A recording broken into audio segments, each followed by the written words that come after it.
Want some? Get some. Can I get a hell yeah? Yes, I am a pirate.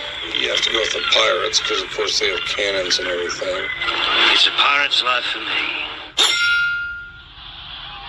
Be proud of who you are and what you are.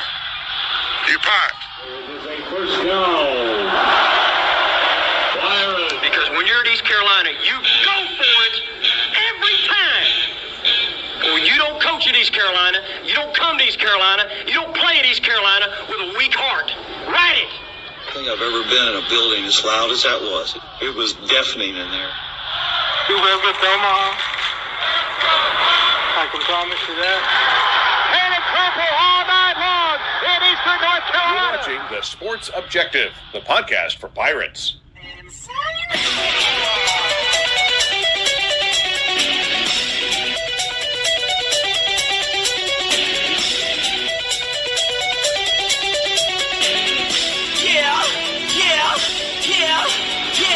My heart is purple and gold. I'm a pirate down of my soul, and I don't back down not at all. Find out when the cannons explode.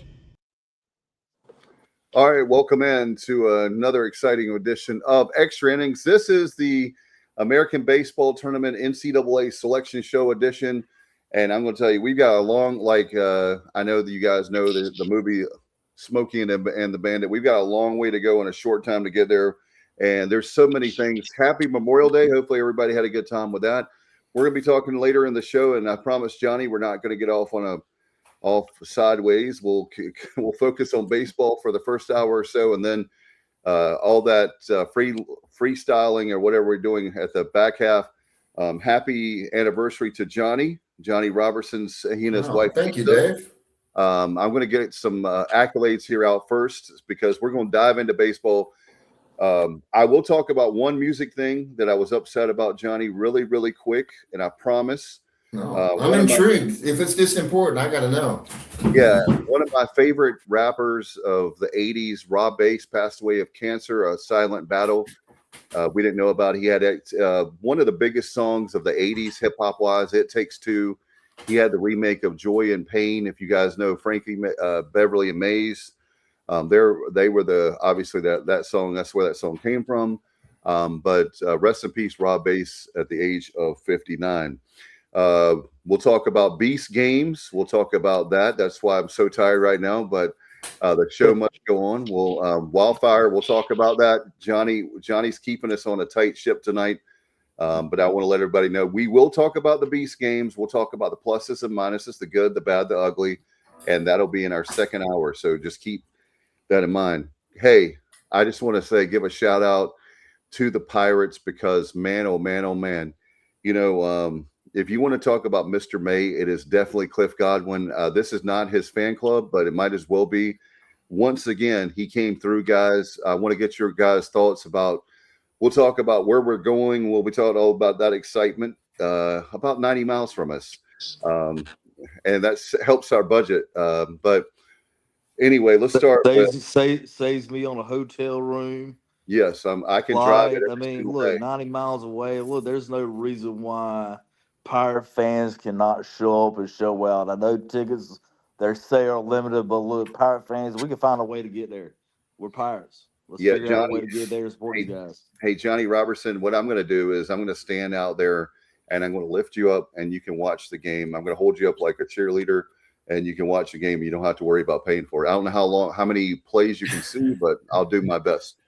I appreciate that, Dave, but hopefully that won't be necessary. But hey, I do want to give Justin props because I consider myself a hardcore loyalist, but I was wavering at a few points in the season, and Justin never wavered. Justin always said, "Hey, wait to the end of the year. Just wait to the end of the year." And I was like, "I know, Justin. Wait to the end of the year." And here it is, and Justin was right. And hey, look, time and time again, Johnny. I mean, look, I trust Cliff Godwin with all heart. I mean, you got to have faith in you guys, man. I mean, you just got to stick with it. I mean, times get rough and times are ugly sometimes, but look, just stick to the guns, guys. I mean, look, we're here. We're I was thinking, like I told you guys at the group text, the book by the Bradshaw lady that wrote the books. Never take anything for granted. Never take anything for granted, guys. Yes, we've been to the NCAA tournament, the last 8 years in a row. And look, you look at historic programs just like Cliff Godwin said, like LSU. I mean, look at what they've done. And Vanderbilt. I mean, so don't ever take this for granted, guys. Look, every game from now on is a blessing to be a part of, and just enjoy the ride, guys. Just enjoy the ride, no matter what happens on this weekend. Hey, look, we're back in the NCAA tournament. Yes, we will love it in Greenville, but hey, I'll take whatever we can get at this point, guys. And Alan Vick, you've been following this program a long time, and you were started when you were a baby. So, but this is our 36th appearance, 36. Nothing, that's one of the things I talked about at the press conference today is, Alan, you're right there near me. But the culture that Cliff Godwin has built, and it's kind of cool because you see and we have a lot of trolls here tonight. So we're going to ban them. If you're trolling, you're not going to make it here. But anyway, this is our show. We'll do whatever we want to do on the show. We do primarily talk about baseball, but anyway, so getting back to my point, 36 years, you look at Alan, Johnny, Wildfire, you look at all the accomplishments going all the way back to Hal Baird and before him, and then Gary Overton, you look at LeClaire, Maisie, with Godwin, Cliff Godwin. I mean, the great thing about this program is name an era over the last 50, 60 years that there's been a drop off. There's not. And what's really cool is like you're stepping up like a staircase. Every single coach brings a little bit of different flavor. And next thing you know, we're at this level once again. And if you had told me with all the injuries, everything that happened with this team, all the stuff behind the scenes, blah, blah, blah, that we would be regular season champions, tournament champions. How great. It's not about, here's the great thing about, I was thinking about this yesterday. It's not about individuals. This is about team. This is about program. That tells you why that when Cliff was talking about earlier, Alan, when we were at the press conference, when he was talking to the media, it's not like we have one great year and then there's several bad years. This program, the expectation this fan base has, the support from the fan base, the support from the administration, on and on and on. That's why we're good every single year. You asked the question, I think, and we watch Cliff progress and do what he does, but considering the circumstances, and I don't think it's just hyperbole, I think it's a fact. This year was Cliff Godwin's best coaching job.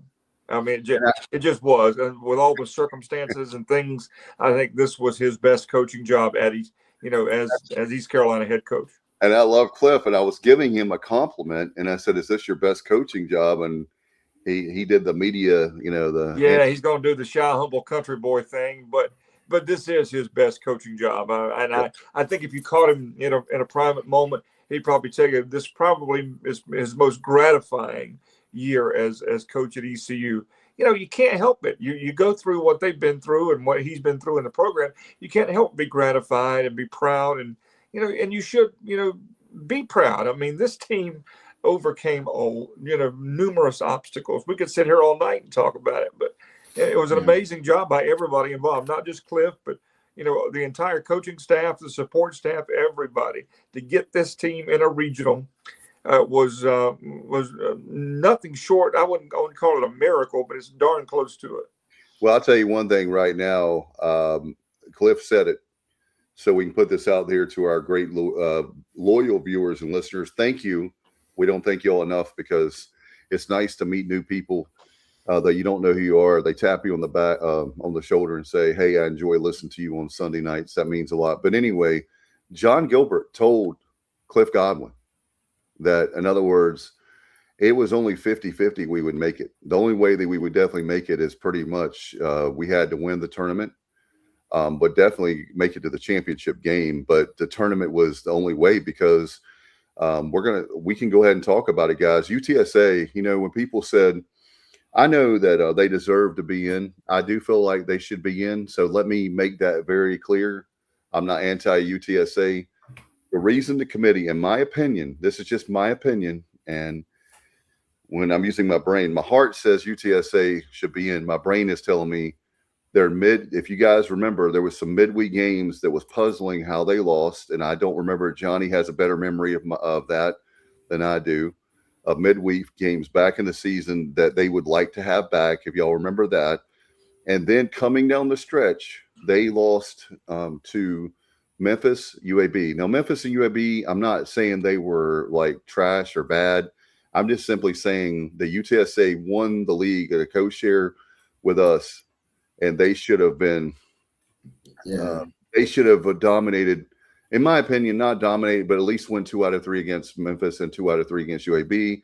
And we would have never been, if they had done that, we would have been second in the league and not co-champions. So I'm kind of happy that happened. But for our vantage point, but as far as why they're not in, if you look at, like we talked about, strength of schedule, and we're going to talk about Mercer in just a second, by the way. Go ahead. Yeah, it's not their fault, though, Dave. I mean, honestly, it's not. They swept Dallas Baptist. Dallas Baptist, this is the first year they haven't made the tournament in 11 years. So those 3 wins just didn't carry the weight that they thought that it would. I mean, you can't do any better than beating a team 3 for 3. And then they beat Coastal pretty handily. I mean, they beat Baylor. I mean, they're scheduling good teams. Baylor had a bad year. Coastal didn't have a bad year, but, I mean, they really weren't as good at the end as they were most of the season. And, you know, the end numbers is what you're basing this on. And, I mean, they did lose a game, you know, to Houston Christian on the road. But anytime these Texas teams play each other in state on the road, it's not an easy win. I don't care who you're playing. So, I mean, I don't. Incarnate Word is another one. They're in San Antonio as well. They're in the same city, and they went there and they lost there, and that, you know. But I think they scheduled well. I don't think that it was a scheduling issue. They just didn't finish well, like you already pointed out. I think that was the major problem. They're not going to reward teams that coming down the stretch that are not hot. And by the way, Craig mentioned about, I've seen a lot about Mercer being out. Here, the head of the committee, the athletic director at Florida State, his name escapes me, so if you want to look at that. Here's the deal, guys. The deal is with Mercer. So everybody that's complaining about Mercer went 27-1 on quad 4 wins. And what that lets you know is you don't have to be Johnny Stats to know if you are out of 28 games, 27 of them are quad 4. That is what happened to them. Their schedule was 218, guys, for Mercer. So I can't fault the committee on that. Mercer is a team that you normally would probably see in there. But that's one of the things right now that we've got to go with, is that when John Gilbert and everybody that's on that committee gets in there, they have to look at that kind of stuff. And we talked about LSU, and to be fair to this committee, LSU and Vandy, on their reputation alone, normally would probably get them in, right?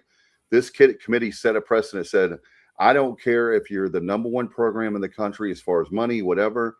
If you don't have the resume, you're not getting in. And for that helps at East Carolina, that's not in the SEC or the ACC, to say, we're not going to take mediocre or bad SEC, ACC, whatever conference schools just to get them in.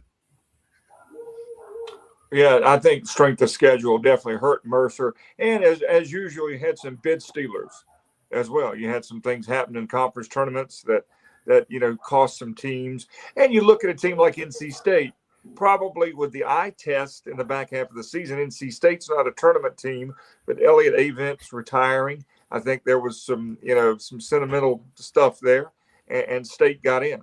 But the strength of schedule was definitely the death nail for Mercer. There's no question about it. And we are getting back to the Pirates. I just wanted to throw that out, guys. I'm sorry sorry, Johnny, but I just wanted to. No, I was just going to elaborate on what y'all are talking about at the present time. Is there weren't a lot of bid stealers, because the teams that we thought were in, like Mercer, we considered, if Mercer loses this tournament, someone's going to steal a bid. Well, Mercer lost the tournament. They didn't get in.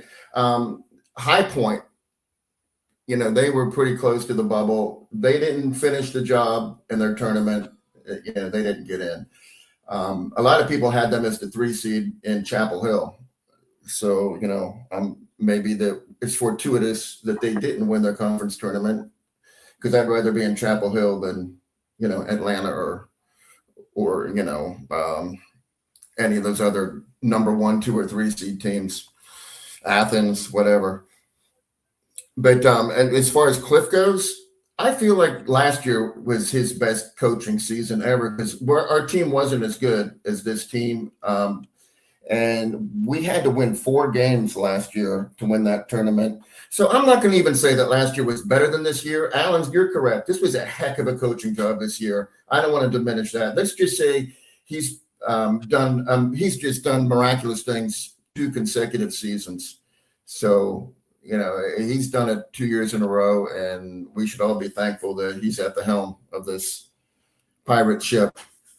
Hello, Kenny. He says, congratulations to Cliff and the Pirate team for the championships and another regional. We never doubted them. Well, maybe 1 or 2 times, but they showed us fans, never give up. And that's exactly right. And when Coach Godwin talks about that baseball is a marathon, not a sprint, a lot of times we focus on the weekend and not about the overall picture, the big picture. But we said, Alan, I know you said a million times, hey, next week, let's look at next week. Let's look at the next game. And we can't do anything about the past. And once those games are over, they're over. So we knew this team. Go ahead, Walker. Yeah, one game at a time. That's the beauty of the game of baseball is you play multiple games. It's not like football and basketball where you play one or 2 times a year. You got multiple games over a year. So just because you have a bad weekend, you got to pick it back up and go next week. So you knew this team had potential. You knew they had the potential to go on the kind of streak that they needed to go on at the end of the year to put themselves in position, to make postseason. Looking at the metrics, guys, and looking at the way things shook out, I'm with UTSA. I'm not sure that if East Carolina did not, win the tournament, I'm not sure they would have gotten in. They're looking at the way things, ultimately happened. I thought they were in after the win, certainly after the second win over the weekend for sure. I'm not so sure about that now. Yeah, our RPI was much better. Our RPI was much better than UTSA's, and we have John Gilbert. So it would have been shaky, though, Alan. There was no guarantee, that's for darn sure. But I thought we would have got in, but because State got in, and everybody had us ahead of State. Yeah. So, but then again, where does those midweek losses come into effect there? For which team? Did they say for NC State? They're gonna put Stadium, but then they beat us twice. So yeah. How would that have been a factor? I wonder if that would have played a role, in the committee's eyes. I think overall the committee did a good job. I don't have too many criticisms about this particular committee. I think overall it's a very balanced field. Honestly, I mean, there is some good matchups in there. I mean, oh yeah, it's going to be they're really, even though UCLA is the number 1 seed overall, blah blah. To me, there really is no clear cut heads and tails above everybody else's team in this tournament this year. No. That's exactly right. Craig said, how great is it to get to Chapel Hill from a fan support perspective? My mother-in-law asked me what I thought about the matchups. I replied, we have to beat everyone we face. So I guess he said beat. I guess that's what he meant. So the matchups aren't as important as the location to me.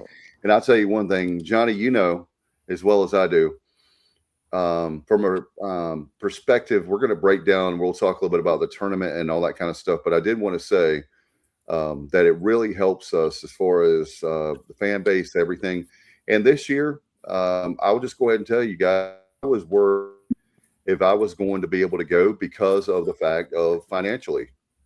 So anyway, it's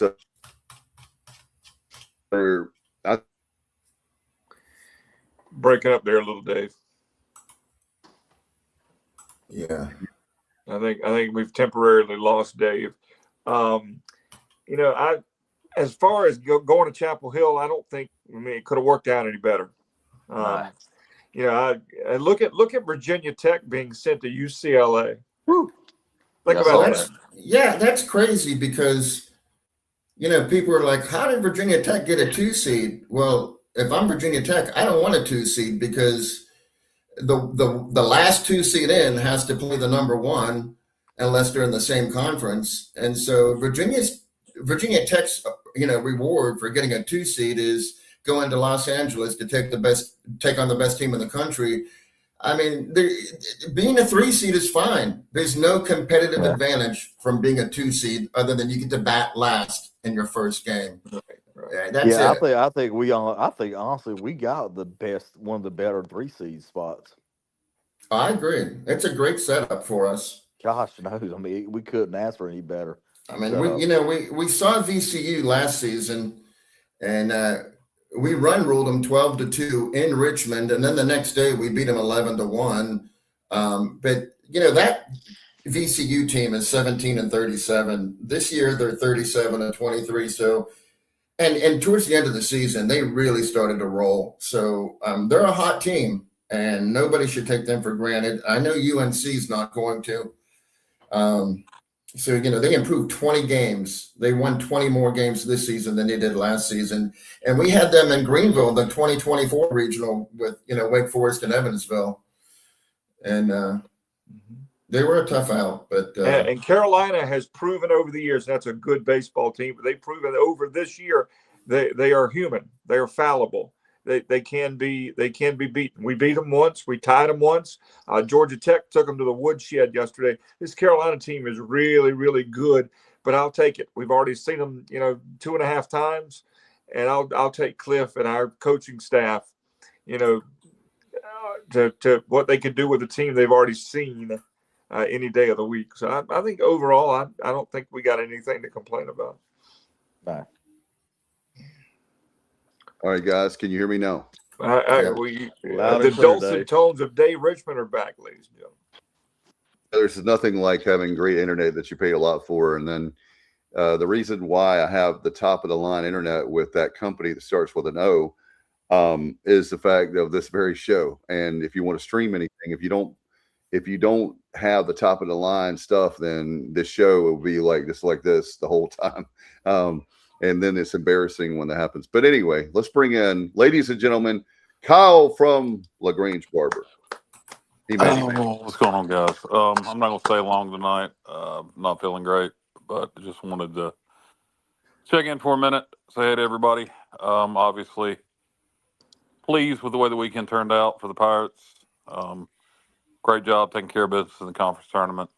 And getting the automatic bid. UTSA got left out, so we'll never know if we would have. We had a much higher strength of schedule. But great job by East Carolina. Cliff had the team pull through kind of the way he always does. And so, people, I know Dave loves to say we're going to make it when we least expect it to Omaha. I don't know if we got the horses to ride to Omaha this year, but I'm just glad to be in the tournament, and I'm sure we'll play well in Chapel Hill. No doubt. And by the way, sounds like it could be a nightmare trying to get tickets in Chapel Hill. Might be better off watching the game pool. I think we lost him again. Yeah. Yeah, I might take Josh up on that offer. Yeah, I think that I think we'll have a big crowd there. I think we will. Yeah. At some point, we should talk about the tournament that got us here, though. I would think. I'm ready. Well, I'm ready. I've been saying that I'll be ready for. Let's go back and look at the weekend that was. We started off on Friday, and we actually. The great thing about, by the way, guys, I was going to tell you, I normally am not for change when it comes to sports, but I really, really like this format even before. Yes, we got down to the nitty gritty, and and I want to point something out. I'm not going to be up here long for those you talking about the format change, because there are a lot of people out there who evidently don't pay a lot of attention to things over the last, I don't know, however many years we've been in the American. It has never been in the championship game a double elimination format. This is not the regionals. The championship game has always been single elimination. That hasn't changed. So we didn't benefit from it or anything like that. That part of the format had not changed. Championship game always winner take all. Yeah, and you know what, Bubba Rosenbaum. Well, Bubba, he got to ask Coach Hallmark from UTSA a question about what he feels facing East Carolina, and he was like, "What? No, we're not playing them." And then someone told him, "Yeah, you are," and he was like, "What? We're playing East Carolina?" He said, "I didn't even know that. I thought we were playing somebody, a loser of another game." And I understand what he meant by that, because this season we crossed over like every other the first 10 or 11 AAC tournaments. You didn't cross over in your bracket. Yeah. Those you just the two bracket sides would meet for the championship, and that confused a lot of people. But he's the head coach; he's got to know who he faces if he wins the game. That was kind of embarrassing for him, and I like him. It's like having two different like regionals. So you've got one regional and you got another regional. Then whoever comes out of the two regionals, you play in a winner take all. That's exactly what it's like, Justin. That's exactly what it's like. Yeah, I didn't care for that aspect of it. I do think that that on Saturday it should have been East Carolina versus Wichita, or East Carolina versus UAB, whatever. And then UTSA. I don't think we should have switched brackets. We should have just eliminated whoever was in front of us. But it worked out in our favor. So. No, it did. I do have one gripe about. I like the bracket. I mean, I don't have a problem with the way it was run. Honestly. Well, I do, Justin, and I'll tell you why. Okay, so both Memphis and Wichita State won their first game. Which matched them up on game day 2. And then Memphis beat Wichita State. So then Memphis had to go play UAB, where Wichita State just went down to the loser bracket. And then Memphis lost to UAB, and then they had to play Wichita State the same day, whereas they beat Wichita State, and now they had to play an extra game. It makes no sense why a team that lost, Wichita State, gets a full day of rest while another team has to play 2 in a row, and they beat that team that lost. It makes no sense that a losing team gets a competitive advantage over a team that won. A team that wins should never have to play more games than the team that loses. That's my only gripe. And that was only in one spot. That was just that one tricky little spot that happened in. But they got to fix that. There's no way they can. I don't understand why we need to flip the brackets. You can still I don't either. You can still have the single elimination to go into double elimination format, and then championship game single elimination without having to flip the brackets. I don't know what the point of that is. I don't get it. But it's fine. It all worked out. Yeah, right. We should not be complaining. Don't fix something that ain't broken. Yeah, exactly. Craig, it depends on the moment, my friend. Yeah. It depends on the moment. I'm asking that for people listening to the podcast. How are you feeling? Because they wouldn't. I had surgery Thursday, for those that don't know, and the healing process is not going easy for me. Been having a lot of stomach issues. I've been running low-grade fever. A lot of was constipated, nausea. If it wasn't for Zofran, I would have thrown up several times. I've had upset stomach, but I appreciate you asking. Guys, I'm going to get off here. My sister's coming over to visit me. So go Pirates, and be good, Kyle. I'm glad you're feeling better, Kyle. All right. See you, Kyle. We're getting better, yep. By the way, guys, Kenneth has a great point right here.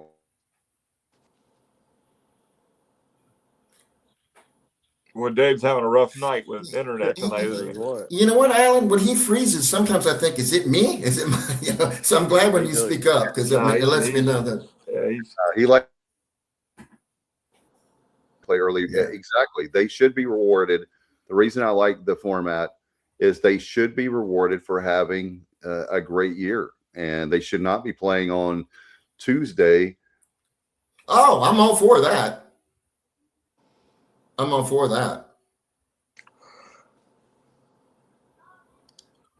Okay. And then Kenneth makes a great point. Sunbelt getting 5 teams is an indictment of the rest of our conference. Yeah, I think, again, but I will say this, though. There's a lot of teams that are like UAB, a lot of teams making improvements. Memphis used to be let's just face it, Memphis used to be a joke, and they're getting to be You're right, Dave. You're right on that. Yeah, and Rice is coming. Rice Yeah. is Oh coming. boy, they sure are. Yeah. So I do believe that in the next year or two, you'll see, I'll say 3 teams. I'm not going to go wild on as high as 5, but I do think we're going to be a multi-bid league in the next 2 or 3 years, in my opinion. I think it's a little premature right now to say that we didn't. I thought we deserved 2 teams, but it is what it is. And we'll I see. agree, Dave. I think part of the problem was there was no bottom to our conference, really. I mean, you could say that Tulane it was the bottom, but South Florida, they didn't even make the top 8, and they had one of the higher RPIs. I think they were 5th in the conference with a 95 RPI. They're a good team. They, just had some bad breaks and couldn't finish anybody. So they didn't deserve to be there, but they're a good baseball team. And that's part of the problem. Everybody beat everybody. I mean, Memphis beat all the top teams. They were 4-8 against the top 4. 8-4 against the top 4 teams and 4-8 against the other 4 teams. So, Memphis kind of ruined it for everybody by beating all the good teams and giving them extra losses on their resume. And that's what you get when you have a conference that's very, there's a lot of parity in the American. And when that parity is all teams are good, then that's, I think, where we're heading. Like you all mentioned with Rice and UAB and Memphis, everybody's improving. There's no way that Charlotte and Tulane and South Florida are going to stay, at the bottom like that. It's not going to happen. You can help Alan Vick, and I know that we all want more money, right? So, Alan Vick, are you saying we'll get Craig and different ones and A Win from Florida and all the folks that do the super chats? I appreciate every nickel these folks come by, because I'm just a poor, proud disc jockey. By the way, I appreciate every nickel. By the way, I love the fact that Alan is up to date, because I would normally say he's the nickel guy. I knew you were going to say that. It's like we're married or something. I knew you were going to say every nickel. But I was going to say, I used to say I will save every penny. I can't say that anymore because that's out of date. You can't get pennies anymore. So. Yeah, there's an old adage: if you want to become a millionaire in radio, you start out as a billionaire. You'll be a millionaire in no time flat. So that's exactly right. Especially pretty much how it works. And guys, I'll tell you what, Johnny, I was really happy with this team, and I'll tell you why. Because I felt like on Saturday morning, Cliff talked about this, and I want to get Joel's take on it. The Saturday game against UTSA, and Cliff said in the past, we had a lot of balls that would have been home runs, and unfortunately the wind was not there. We got no help from the wind whatsoever. Yeah, I wanted to mention that tonight to you, Johnny, because all 4 of us on the show and the fans listening, and we got a huge crowd. Thank you so much for that. We appreciate you very much. The very fact of the matter is, with that wind, it was just not there. And like the old saying, Mama said, there'll be days like that. And Austin Irby got robbed. And that turned out to be a double play. And then Nick Parham, I mean, everybody thought that was a grand slam, but it didn't leave. It didn't complete the exit of the stadium. So we didn't get a lot of help with the wind at all. But and you got to give it to the UTSA outfield. That kid made a great play on the double. That kid made a great play on the double play. That was a Sports Center top 10 right there. Hey, by the way, Alan, Josh said the same way with farming, Alan. You start out as the $2 millionaire, and you'll have a $1 million in a few years. We love our farmers, by the way. I'm not making fun of our farmers, Josh. I'm laughing with you and everybody that's in Eastern North Carolina, a rural area. We've had family and friends that unfortunately have lost family farms. So I want to make it very clear that we are not anti-farming or making fun of farming, but that is so true. It is anything that dealing with Mother Nature. I know a person personally that in the year 2013, and I won't say where they were or anything like that, so that way I won't out them. But the weather is the reason why basically they went bankrupt, because there were so many days it rained, it ruined their crop. It's just impossible.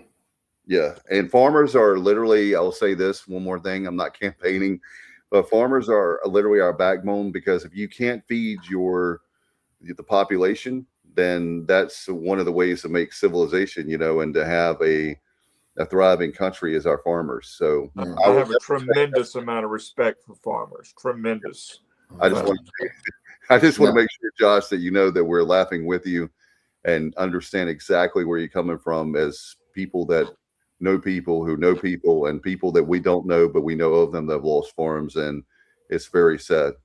Yeah, I apologize. I guess I muted my mic, but I guess I came across through my laptop. So yeah, Kenneth says true. I don't think that UTSA. He says he thinks that UTSA got hosed. Kentucky and NC State should not have gotten in. I think UTSA passed the. I think they passed the eye test for sure. Now, analytically, did they pass that test? I don't know. And this committee looked at a lot more stats and analytics and strength of schedule, and they didn't do a lot of eye tests, I don't think, on this committee this year. I think it was, hardcore stats. The rain is welcome here in Sampson County. Hello, Kenneth. We appreciate you very much. Yep. And Kenny says, big salute to our fallen soldiers and their families on Memorial Day. We are Kenny. Thank you, Kenny, for mentioning sure. that. Absolutely. We sure. All of us on the show are very patriotic, so don't forget why we celebrate Memorial Day. And by the way, I know personally of a close friend of mine, and again, not saying any names, but he taught a kid that just passed away in Iran, and because of the conflict, and very, very sad to have someone that a bright future and gave his sacrifice to this great country. So definitely we won't forget those that have fallen over the many, almost 250 years to be exact. So anyway, let's see. UTSA was not close. Not many are understanding that. One, I like I said before, guys, my heart breaks for Hallmark and his team, because they're a great foe, and it was almost like they were our rival this year. They won the regular season last year. We won the tournament. This year, we won a tie for that with them. And by the way, going back to there was somebody that put up there, the best two teams. Here's the deal, guys. The best two teams were in the final, and it was one hell of a game, and we'll talk about that. But Johnny, do you want to? There are some stats you want to throw out, by the way, my friend. I mean, I just want to talk about the games. I mean, we can. I got plenty of stats. If you want me to start throwing some stats out there, I will. But I mean, how long has this show been going on? 38 minutes. Yeah. Someone's name has not been mentioned, and it's a shame. It's Ethan Norby. I mean, what he is doing, what he has done the last 3 years in Clearwater is just off the charts phenomenal. He threw 99 pitches. I know, Dave, we were having like a group text, and Dave is like, can we leave him in there for the 8th inning? And I was like, he's human, Dave. He has a human arm. I don't think we're going to see him in the 8th. So I apologize to Ethan Norby for referring to him as human, because he's clearly a superhuman. Because, man, what he did defies, belief. He threw a total of 140 pitches. And he's pitched 7 times in Clearwater in his 3 seasons at ECU. Wow. 7 times. The Pirates are 7-0 when Ethan Norby has pitched in one of their tournament games. And Ethan has thrown 404 pitches in 3 seasons in Clearwater and has 31 strikeouts. I mean, that's 3 seasons. That's, those numbers I don't think will ever be duplicated. I just don't think there's anybody built like him. Now, maybe someone will come along, prove me wrong, and I hope that happens. But right now, in my opinion, it'll be a long time before we see another Ethan Norby Clearwater performance like he's given us in each of the last 3 seasons, but this year especially, really. And the kid's a bulldog. And Johnny, it seems like to me somebody steps up every year in the tournament. Yeah, true. Somebody, whether it's somebody that we're not expecting, somebody comes through every year. Joey Barini, and I think he stepped up actually 2 years in a row, but nobody expected that from him. Exactly. But we don't win the tournament without Joey. That's for sure. That's correct. That is correct. So point. I mean, Cliff usually. I mean, we find them guys at this time of year. Somebody usually steps up. And look, I'm not going to be surprised if there's somebody that steps up in this regional that's coming on weekend. I agree with that. Somebody that we at least expect it is going to come through. Is going to be pivotal to the reason why we win a game or two. Yeah. Hey, we were talking about the win, Dave, and knocking some balls down, and I said Ethan Norby had, two balls that really could have left easily. Maybe postseason. Did I say Norby? I meant AI Austin Irby. He crushed those two balls, and he was hitting the ball well all weekend. I'm hoping that the postseason AI of last year is going to arrive in Chapel Hill. That's look, my you hope. can't forget Ryan Herring. What a heck of a weekend tournament he had as well. Yeah, Jack, we talked to Jack. He was one of the players that got interviewed, and he basically admitted the fact that being left off the first team all conference was fuel for his performance. He said it flat out. Jack, he was asked that question. Was that a part of he said yes, absolutely. And we didn't see much of Saboteur this weekend either. He pitched ran a little bit. Pitch ran, that's about it. But that was surprising we didn't see more of him as well. Of who, Justin? Jeff Saboteur. Oh yeah, no, he pinched. Yeah, he pinched ran that one time. And then Cliff did shake the lineup up some this weekend too. There were some guys, shaking, switched around the lineup, which I liked really as well. And I tell you, that makes a great. Let me just say this too. That's what makes a great coach, and that staff is. I hear that term about Cliff being stubborn.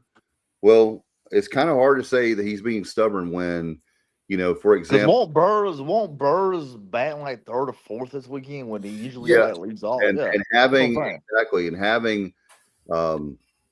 having our center fielder. Grady Linehan. I was going to bring that up though, Dave. Is that Braden Burris? Nobody expected him to not be leadoff, but Davin. He put Davin at leadoff one game when Davin was super hot, and then he went back to Braden, which Braden. Everyone thought that Braden definitely should be our leadoff guy. But 8 games ago, after we lost 2 to Rice, Grady Linehan went to lead off, and since then, we're 7-1. I'm not giving all the credit to that move, but it seems to be working right now. It's just like last weekend going into the tournament. We were talking about whether we're going to throw Ethan Norby or we're going to throw Towers the first game. I said, stick with your same lineup. Stick with what we got. And it's the same thing going into this weekend, guys. You throw Towers on Friday, you throw Norby on Saturday, and it happened to work out where Norby had to come into the game on Friday night, and I agree with that. Stick with the same thing you got going. And look, you think about it right now. We're going to be. We'll talk about that. I don't want to get off the whole Clearwater thing, but it's going to work out. I'll just say this: we'll save it for a little while. But the Towers Norby situation, where we have 1-2 punch. For the Chapel Hill Regionals work out nice. Johnny, let's go back to the other C that we need to talk about first is Clearwater. Yeah. But no, going back to that, I think, what Cliff did in that first game, Towers came out, pitched, he ran into a little trouble. Then you threw in Norby there to get us out of a couple of jams there. And then he was able to come back in game 3. I really like how he set that up. I did too. And it's that was nice. One of Cliff's strengths has always been being able to adjust on the fly, to circumstances, and he's a master at doing that. Yeah, and it set up well. Like I said, then and Tolik coming in on Sunday, and then we were able to bring in Norby. We didn't have to use him for that game 3 there. That was perfect. That was perfect scenario. Johnny, I asked him to say a purpose about yesterday, and you know what happened? Cliff was trying to take him out. I was right, and we were right in the group text. Yeah. He was trying to take him out in the 8th inning, and he said, "Coach, let me get one more out." And we learned his lesson. Yeah. And once he got that one out, and well, I was going to mention I would have left him in just one more, at least one more batter.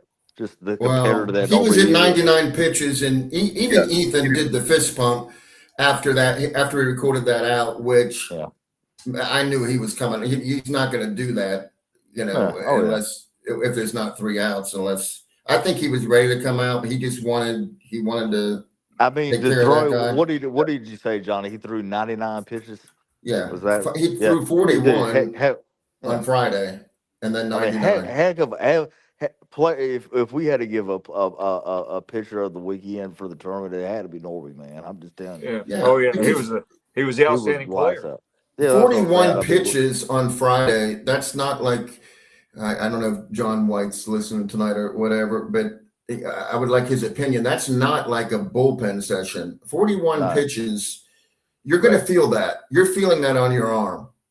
And it was only, 48 hours later, he's doing 99 more pitches. So, yeah, that was. I mean, these kids are young. I mean, the adrenaline of the tournament and all that good stuff. I mean, look, when you're feeling it, you're feeling it. And he was just feeling it. He was feeling it, guys. I'm just telling you.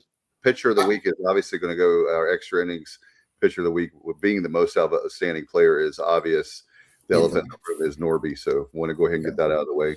And what do you guys? Although a lot of pitchers, I will say this: every pitcher did well. Dave, in our last 8 games, I said we were 7-1 in our last 8 games.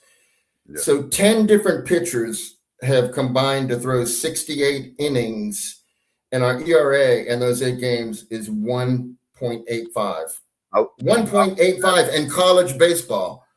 That's over good. An 8 game, and it's not just any 8 games, it's 8 games we had to win. And our pitching is stepping up. And the only downfall, and I think we talked about this too, is the UTSA loss where we hit 7 batters. And I was going to ask you guys about, go ahead, John. Yeah, and I was just going to say, now, the funny thing is 6 of those 7 batters were left-handers. And then we played UTSA yesterday with the same lineup, and we didn't hit a batter. So hopefully they can fix that. Also, I would say 5 of those 7 hit batters hit like some fabric, on the sleeve of their jersey, or brushed the plastic of the. It was so. I just don't think that should be rewarded when you're leaning over the plate and you got baggy stuff on, you got a lot of armor on, and you're just trying to catch some plastic or fabric. Because I was going to say that, Johnny. I'm glad you said that, because I felt like when the announcers were way too generous when they said it's not like it may have been the play-by-play that said it's not like they're leaning into it. And I was like, if they're crowding the plate, Wildfire, help us out on that, being an umpire in that situation. When somebody's crowding the plate, I mean, you can't give a guy like batting practice. You've got to have the position of baseball. I'm not trying to say, and those guys for both teams, like UTSA yesterday, that hit us, and with us on Saturday, it's not like the major leagues like, welcome to Major League Baseball, we're going to hit you.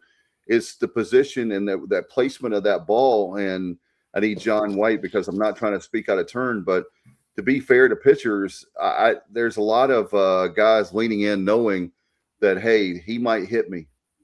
And there's a lot of times that there's been some hit batters. I'm gonna say stay in the box, stay in the box. I want to hit the ball. And like I said, there's been some times that they've been close, and unless the guy takes off, we're gonna stay in the box. So I'm real that hit batter stuff. I mean, it's and yesterday, top 10 offense, UTSA, number 7 in the country offensively, and we shut them out. Yeah, thanks. Yeah, we did. I tell you, a lot of these guys, I will tell you, a lot of guys from the high school to the JUCO level, you see a lot more of them guys start to crowd the plate. catchers are up in the box trying to steal pitches. I mean, so you're gonna get a lot of that. You're gonna get a lot of that.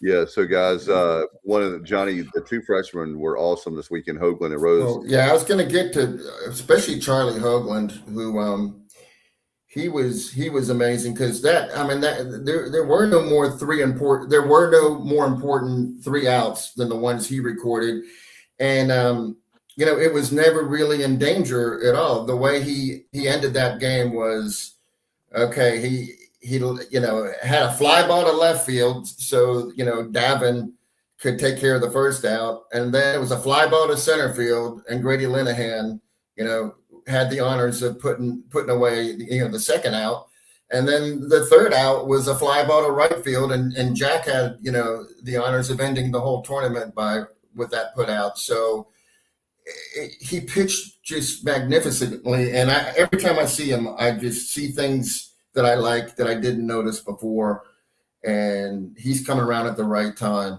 So yeah, Charlie was awesome, and Ethan Rose. I mean, Ethan Rose. He's Ethan Rose. He pitched 4 times in that 8-game streak that I was talking about, where we have a 1.85 ERA.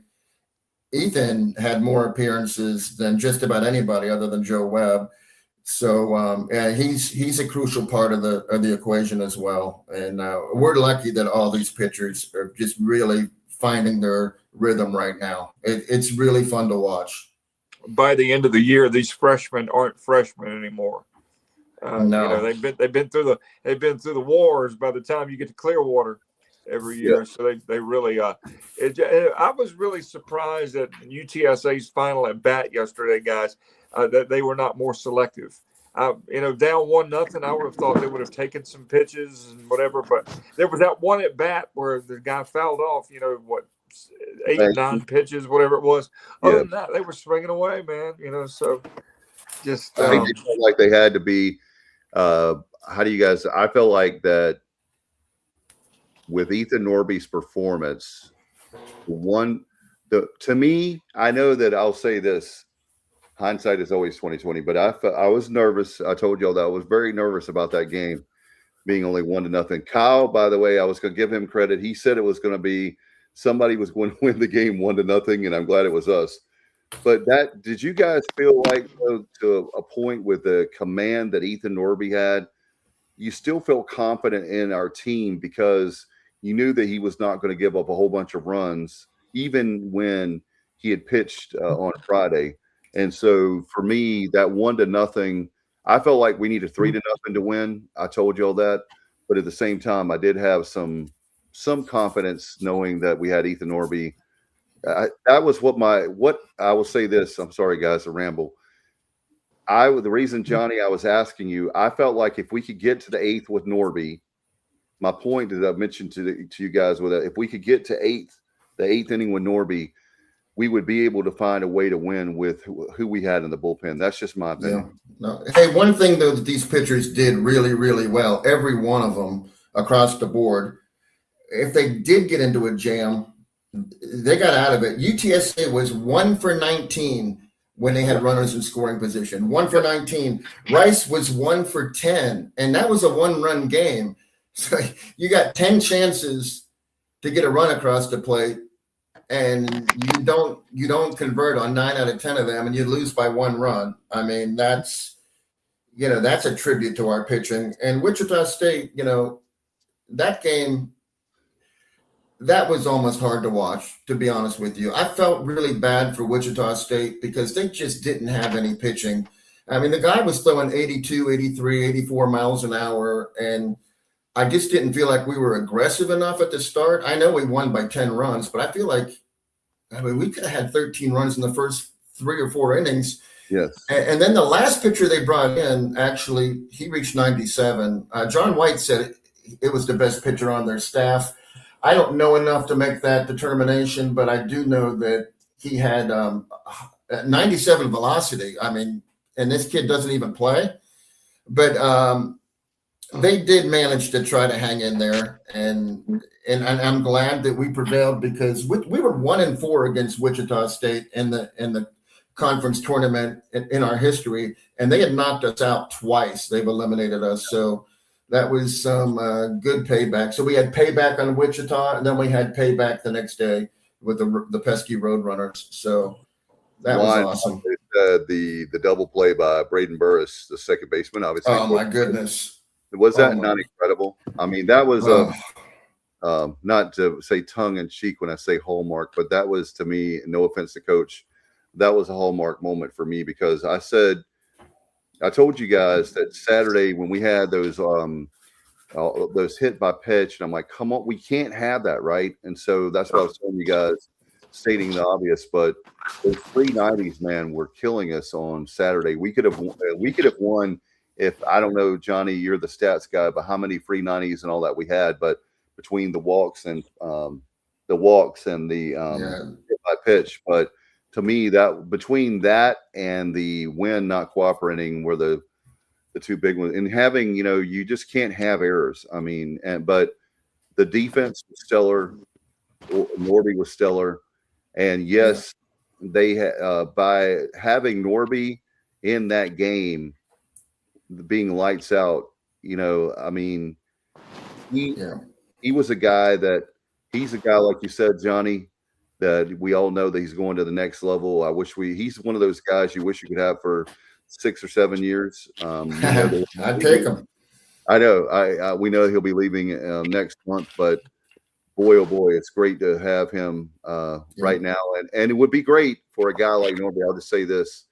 If somehow, some way we can get through Chapel Hill, it would be great to at least just to get to a super. I feel like the team is a super regional team. Anything can happen in a super. Anything. Yeah. But we got to get there. And overall, let's see. Yep. He said best pitcher of that game, JR, not on staff. Oh yeah. So you guys how do you guys feel now that you win the conference tournament? Are you ready to talk more about Sunday, or you want to move on, Johnny? Well, I was just going to say that, looking at all these conference championship games, everybody's out of pitching, and you see a lot of double-digit scores and that. And we win it 1-0. The last time we won a game 1-0 was in April of 2014 in Chapel Hill. We won 1-0, and I think that was Reed Love pitched. He was the winning pitcher in that game. I think he went the whole way. But the only RBI in that game came from Charlie Yorgan, who wore number 10. And the only RBI for us yesterday came from Colby Wallace, who also wears number 10. Just a little connection there. But yeah, 1-0 games are hard to come by. Unfortunately, we were on the losing side against Penn, and I think Coastal too last season. But so it's been a long time since we've won a 1-0 game. No doubt, and we're gonna with this win. I just feel like with this team, you always want you want the team to be gelling, you want the team to be doing better at the end of the year. And with this team, look at it now, guys. We have a legitimate shot winning yesterday. We played well. Let's see. We had the Rice game we won, right? So we had the 3. That was 4, 5. We lost 6, 7. So what is it? We're about 7 out of 8 right now. The last we're 7-1. Yeah, in the last 8 games, and so. I don't have to be Johnny's stats. I can't count up enough because Johnny is awesome with stats and does a great job. And I'm glad we have you, Johnny, by the way, because stats are not, I make no bones about it, are not my thing. And that's okay. Everybody brings a different talent to the show. And we're grateful and appreciative to have you. I did want to talk about another stat since we're still talking about the Pirates. That is the fact that I saw Cliff put out a tweet, or ECU Baseball put out I shouldn't say tweet, on X, that we're one of 6 teams that have won 8 in a row. Not won 8 in a row, but had gone to a regional 8 or more years in a row. And I just wanted to correct them. It's actually 7. They didn't put Oklahoma State. Do you have the graphic, Dave? Yeah. I was just saving that to you. You guys wanted it. Okay. Right. That's impressive right there. Except for there should be another logo on there, and it should be the Cowboy from Stillwater, Oklahoma, because they've gone 13 seasons in a row. And they're in this season. So I'm not sure why they were left out. But yeah, it's 7. But out of those 7, we're one of 1 that have made a regional appearance in at least 8 consecutive seasons and won either a conference or tournament title in each of those seasons. And we've won 10 of them in those 8 years. We've won 4 tournaments and 6 regular season titles. This season, I'm giving us 1 of each because we were co-champions in the regular season. So that's even more impressive. You know, I don't know. These teams are coming from, look at who we're looking at here. The ACC, the SEC, the SEC, the Pac-12 when it was, but you know, Oregon State now is an independent, and we forgot Oklahoma State, who's in the Big 12. Those are all multi-bid leagues. Now, Southern Miss that's impressive because they're like us. You know, sometimes that conference it's hard to get recognition because sometimes the teams in that conference aren't any good. That's changed in the last few years. Everybody's good now in that conference, but in Sun Belt. But you know, the fact that East Carolina is doing this from a 1-bid conference essentially is just, you know, off the charts, in my opinion. Yes, it is, and we're proud of our team, and for sure. And by the way, let me get our graphic back up here. Let's see. Yeah, so that being said, Pirate fans, and I know that Cliff used that in his Pirate fans talked about that very thing of us being spoiled. And, you know, that's true. And we need to be, I know Wildfire talked about it. Let's be appreciative and grateful for, there's plenty of teams that we could talk about, including the big boys, if you want to say, like LSU and Vandy, that are not in the tournament. They didn't have a good year. Thank you to the committee for being, I think they were fair overall. Yeah. You know, they could, there's always going to be, you guys know this as well as I do, there's always going to be in the big dance with March Madness with the men's and women's, you can argue teams that should be in or not. But the bottom line is, we said on this program, we've talked about it on air, off air, in our group text. If we took care of business, you win the tournament, and you don't have to worry about whether you're going to be in today. And so that's what I would say to any team: is strength of schedule is big. And we were concerned, all of us were concerned in Pirate Nation about how we were losing series, and there was things going on, and, you know, with the injuries and all this stuff that happened. But at the end of the day, we got hot when we needed to get hot. And it's not how you start, it's how you finish. And that old saying, and we finished strong. Yeah. Then we went into the tournament. We played extremely well. Again, can't say enough how much I love that. That format is going to help us win more championships. We've won 5 out of how many, Johnny? 11. 5 out of 11. Okay, yeah, 5 out of 11 tournaments that we've been in the American, we've won. And we're going to win a lot more because our program will continue to be good. And you know what? If it's Cliff God retiring, if it's him going to another school, the next guy that comes in here, he's going to do well as well, because our baseball program, they're not just going to put any old guy in as manager, as the skipper, if you will. And so this program is well built, and it will continue to be well built for many years to come. Yeah, we're 33-13 all time in the conference tournament. 33-13. Wow. We had one bad year, and in 16 we went 0-2, and in 19 we went 1-2. But you know, 33-13. That's incredible. Yeah.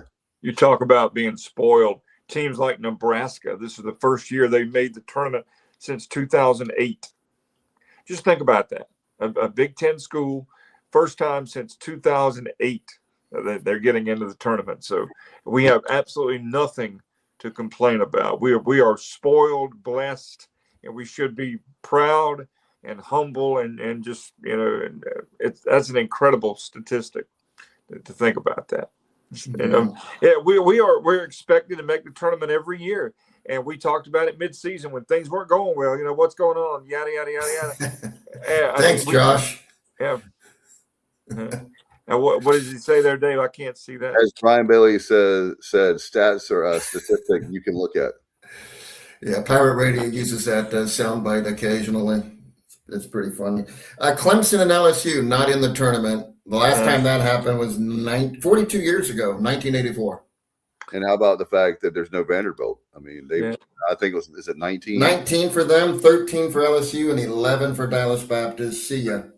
Yeah, but that just goes to tell you, that's why I love baseball, and I absolutely hate, and let me just say this, how much I loathe the term mid-major, because I believe that pound for pound, even in our, a tough year like we had this year, we're still winning a regular season. We're still winning the tournament.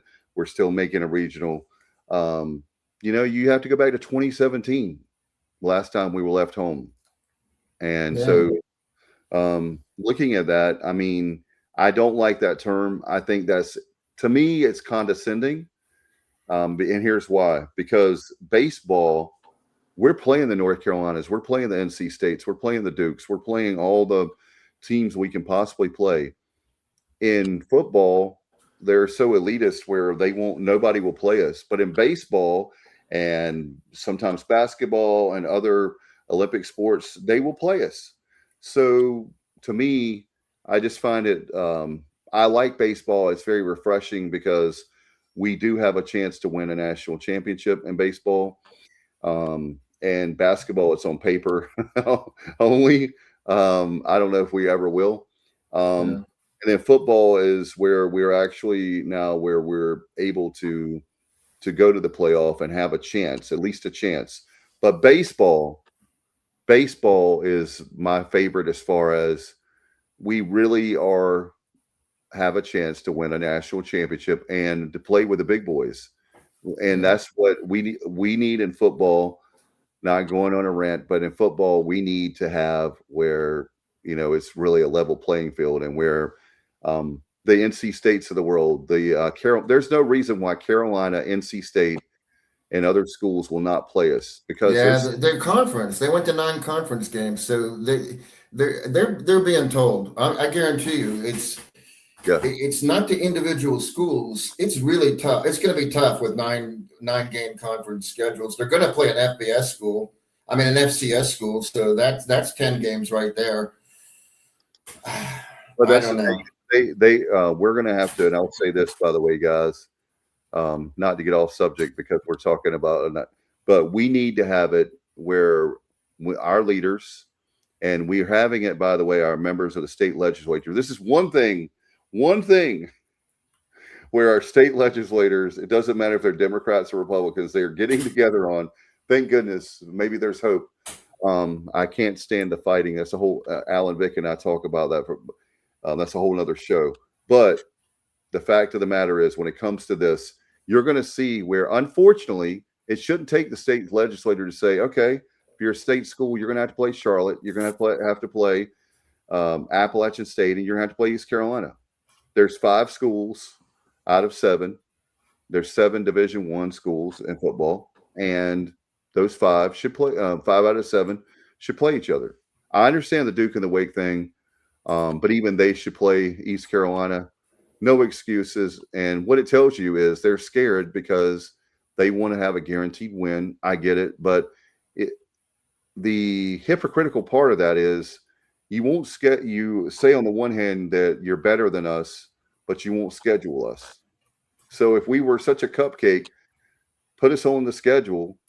If not, then, we need to be, it's so ridiculous. But anyway, I did want to put this up, Johnny, before I forget. The Chapel Hill Regional, and we're playing, obviously, Tennessee. For those who know, that'll be noon on ESPNU. For those that have our traditional podcasts, I'll read this out really fast. And then, of course, VCU is playing North Carolina at 5 o'clock. That's going to be on ESPN Plus. And if you want to know if we lose game 1 to Tennessee, we would play Saturday at noon. If we win, we play at 5 o'clock. And then Sunday, that's way far. Right now, we're just focused on Friday. But for those that are watching, that you see that on the screen. But I'm happy about a lot of times we would say, man, we got a tough draw. I think this is one where I'm not knocking Tennessee, North Carolina, or VCU.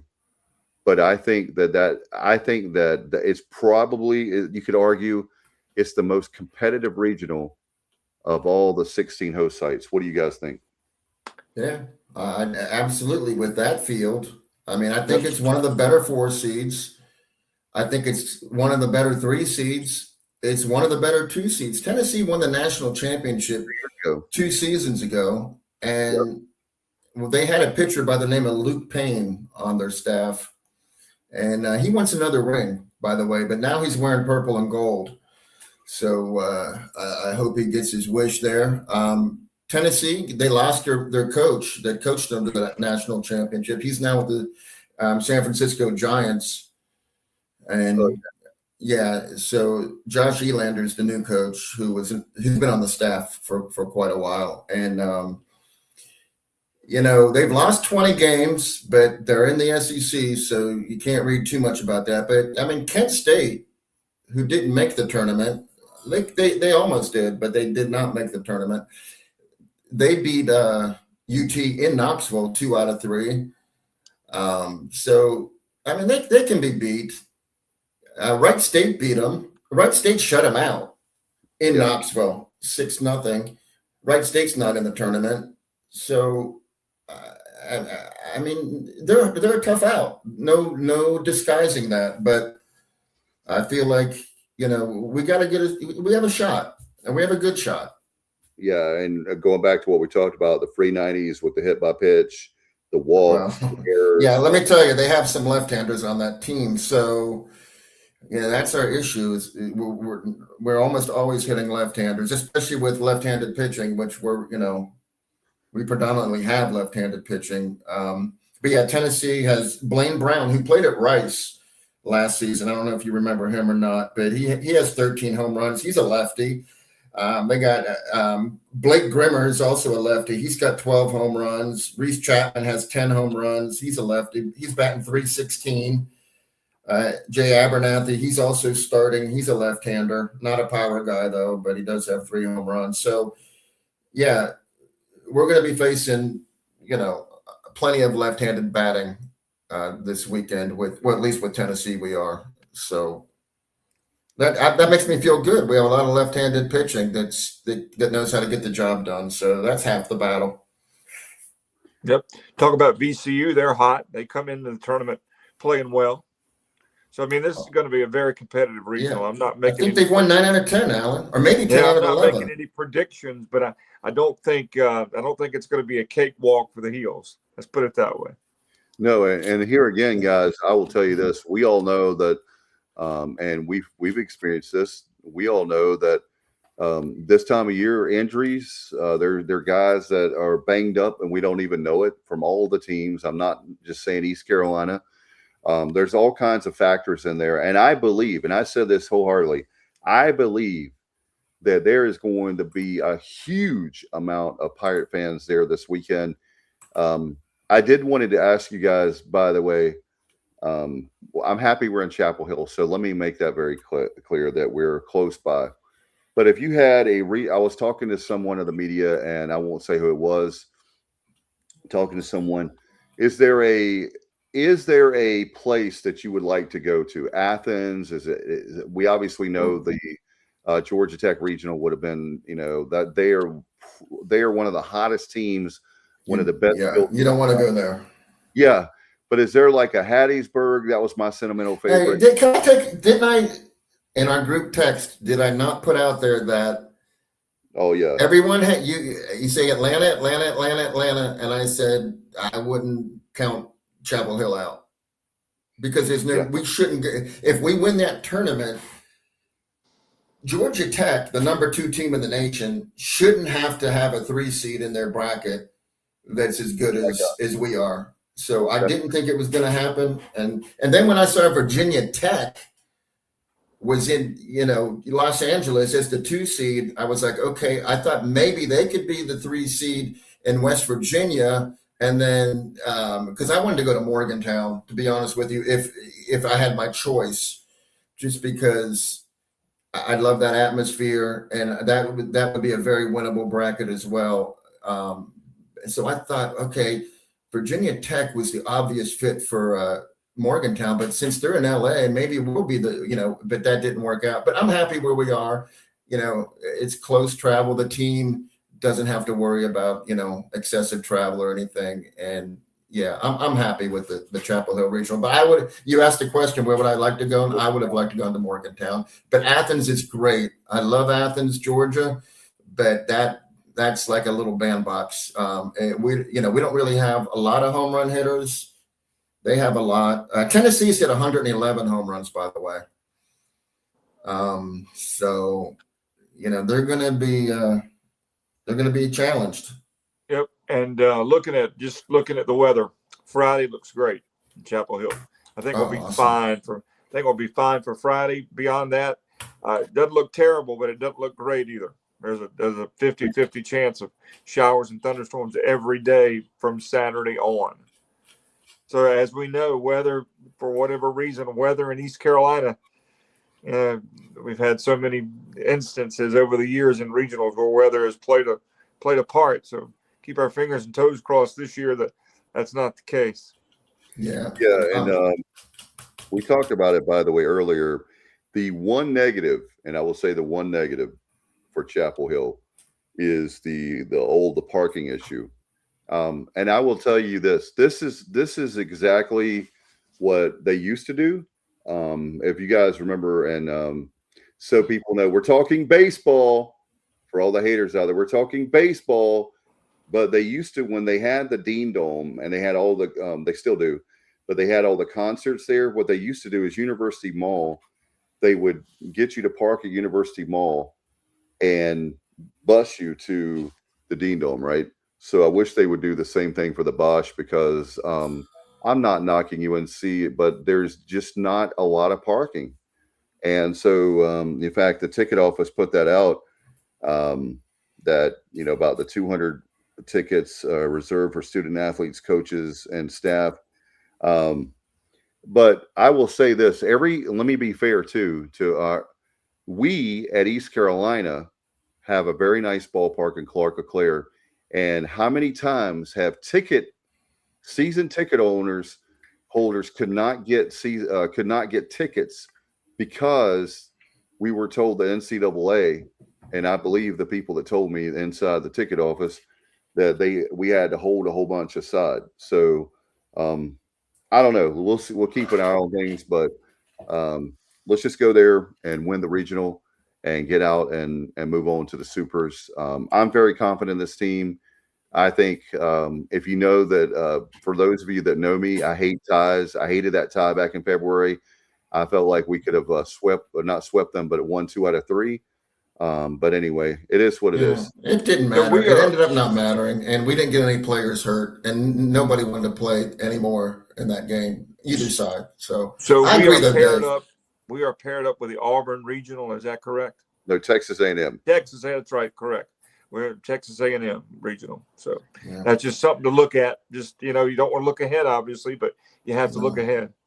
I will look ahead at this. I'll look ahead at a possible game 2 matchup if we beat Tennessee, if UNC takes care of VCU. I don't expect North Carolina to throw their number 1 guy, Jason DeCarlo. He brought some pain to the jungle. He shut us out. They ruled us 10-0. He threw like 12 pitches an inning that game and walked 1 guy and had 5 hits. He allowed 5 hits. And we just couldn't figure him out. And I have a feeling, he's going to be the Saturday guy. It's either going to be us or Tennessee. So we're going to have to figure him out. Yeah, the back half of that Carolina staff is not particularly scary. No, they're not. And that's, well, yeah, people keep saying that. I mean, Justin's mentioned that. Boaz is struggling for sure. But I don't know. You know what? In the tournament, the normal rotation doesn't apply. Like, they have plenty of really good relievers. I have a feeling there's a chance that Ethan, I mean, I don't think it's out of the question that he doesn't start a game, that he just comes in out of the pen and we see him in 2 or 3 games. Well, if we get that far, would not be surprised. No, I'm not saying I'm predicting that. I'm just saying it wouldn't shock me if that were to happen. No, Cliffson on the fly, feel kind of situational guy. So he's gonna, hey, if that's what it takes, that's what he'll do. It's 27 outs. So if I have to have Allen for a few outs, Johnny for a few outs, Kyle for a few outs, Wildfire for a few outs, and I'm not pitching because I want to win.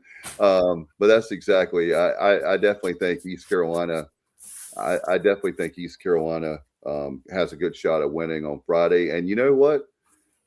Like I said, we'll take like coach speak one game at a time. But you look at it. Let's say hypothetically you lose. Let's say hypothetically you lose on Friday. You would play most likely VCU on Saturday. We would have a good chance there, and we would have to. Then we'd have to turn around and play. Let's see. Let me get it. I'm getting ahead of my. Yeah, I think we'd play the loser of North Carolina and Tennessee if it progressed the way you're suggesting. Yeah, but I'm just saying that my point is the one good thing about a regional. My point is that if we were to, and I'm not saying we will, so I'm just playing around here hypothetically.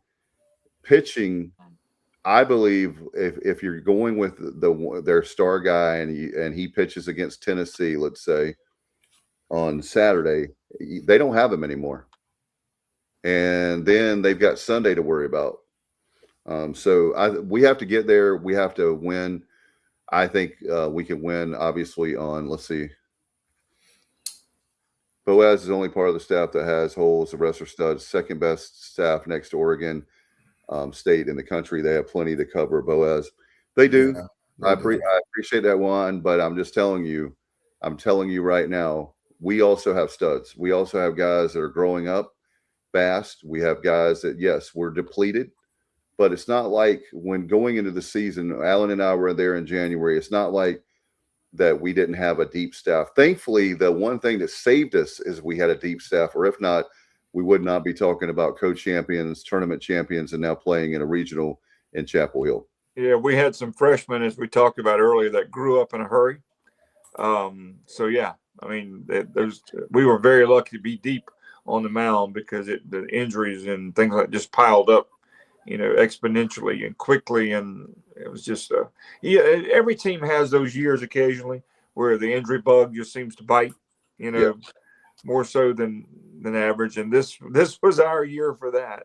By the way, we're still going to Chapel Hill. So, and by the way, here's another thing I wanted to compliment, and Alan and Johnny, y'all helped me remember this. And you didn't realize it. Cliff, the point I wanted to make, let's give a shout out to Cliff and the staff. And you know why? Year after year, why is he doing this? Why is he doing this? You hear people on the keyboard bandits, and you hear people in the stands, and he's putting those guys in pressure situations in February, March, and April, knowing that we have Clearwater, knowing that we have regionals, knowing we have super regionals, and one day Omaha, to give them the experience. How it's like driving a car and you have very limited experience. You have to get behind the wheel. On the field, I ain't questioning nothing Cliff Godwin does ever. But that's why on the field, never, ever, ever. Y'all made me think about that when you not going to do it. Not going to do it. They're playing for May. They're playing. Not even Grady Linehan bunting on his first ever college at bat and popping it up. Just. Hey, I'm kidding, Alan. I'm kidding. I know you. I remember that one though, and that was completely in jest. We got the greatest fans in the world, but let's put it this way: we look at the message boards, and most of our fans are intelligent. They know baseball. they're reasonable, but you got those fringe element wackos in every sport, at every school, and we got a few, but just that's just part of it now. Yeah, I think it's okay to question, but not criticize. Yeah, I agree. You can question without criticizing. And who am I? Who am I to criticize Cliff Godwin about anything concerning baseball? That's how I feel. I don't I feel the same way, I don't Alan. do doodly squat. I don't just ask somebody, what do you think he was thinking right there? What do you think led to that decision? And those are few and far between. And I hate the fact that he even pays attention to social media as much as he does. I wish he wouldn't, because that's an ugly place most of the time. It's not anything positive coming out of there. And well, what he knows is this show. There's nobody on this show that's ultra critical of Cliff. No, I haven't seen it or heard it. No, and absolutely not. We started the very end of the 2018 season because we started in March to really cover this team. And there's not been one time where anybody's lost their minds over Cliff Godwin. And in fact, we've been very fair, and we have took up for Cliff Godwin when these crazies do this.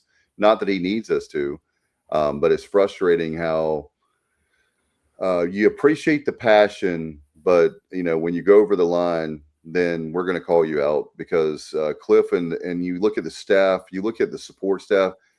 They got back in last night thanks to Justin. We found out at 7:00 last night. And then, they have the watch party. I saw Alan when we left and said our goodbyes.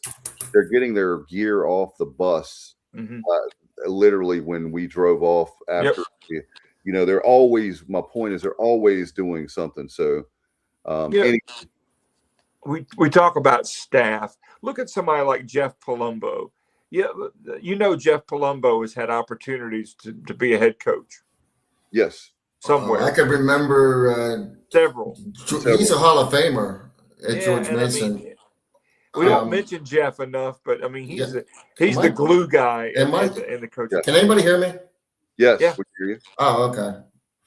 I was saying he's a Hall of Famer at George Mason, and that job did come open when longtime Coach Brown retired from George Mason. He'd been there forever, and I felt like if he's not going now, he doesn't want to go for anything because I just feel like that would have been maybe his dream job. I don't know. It's George Mason though, so I don't know.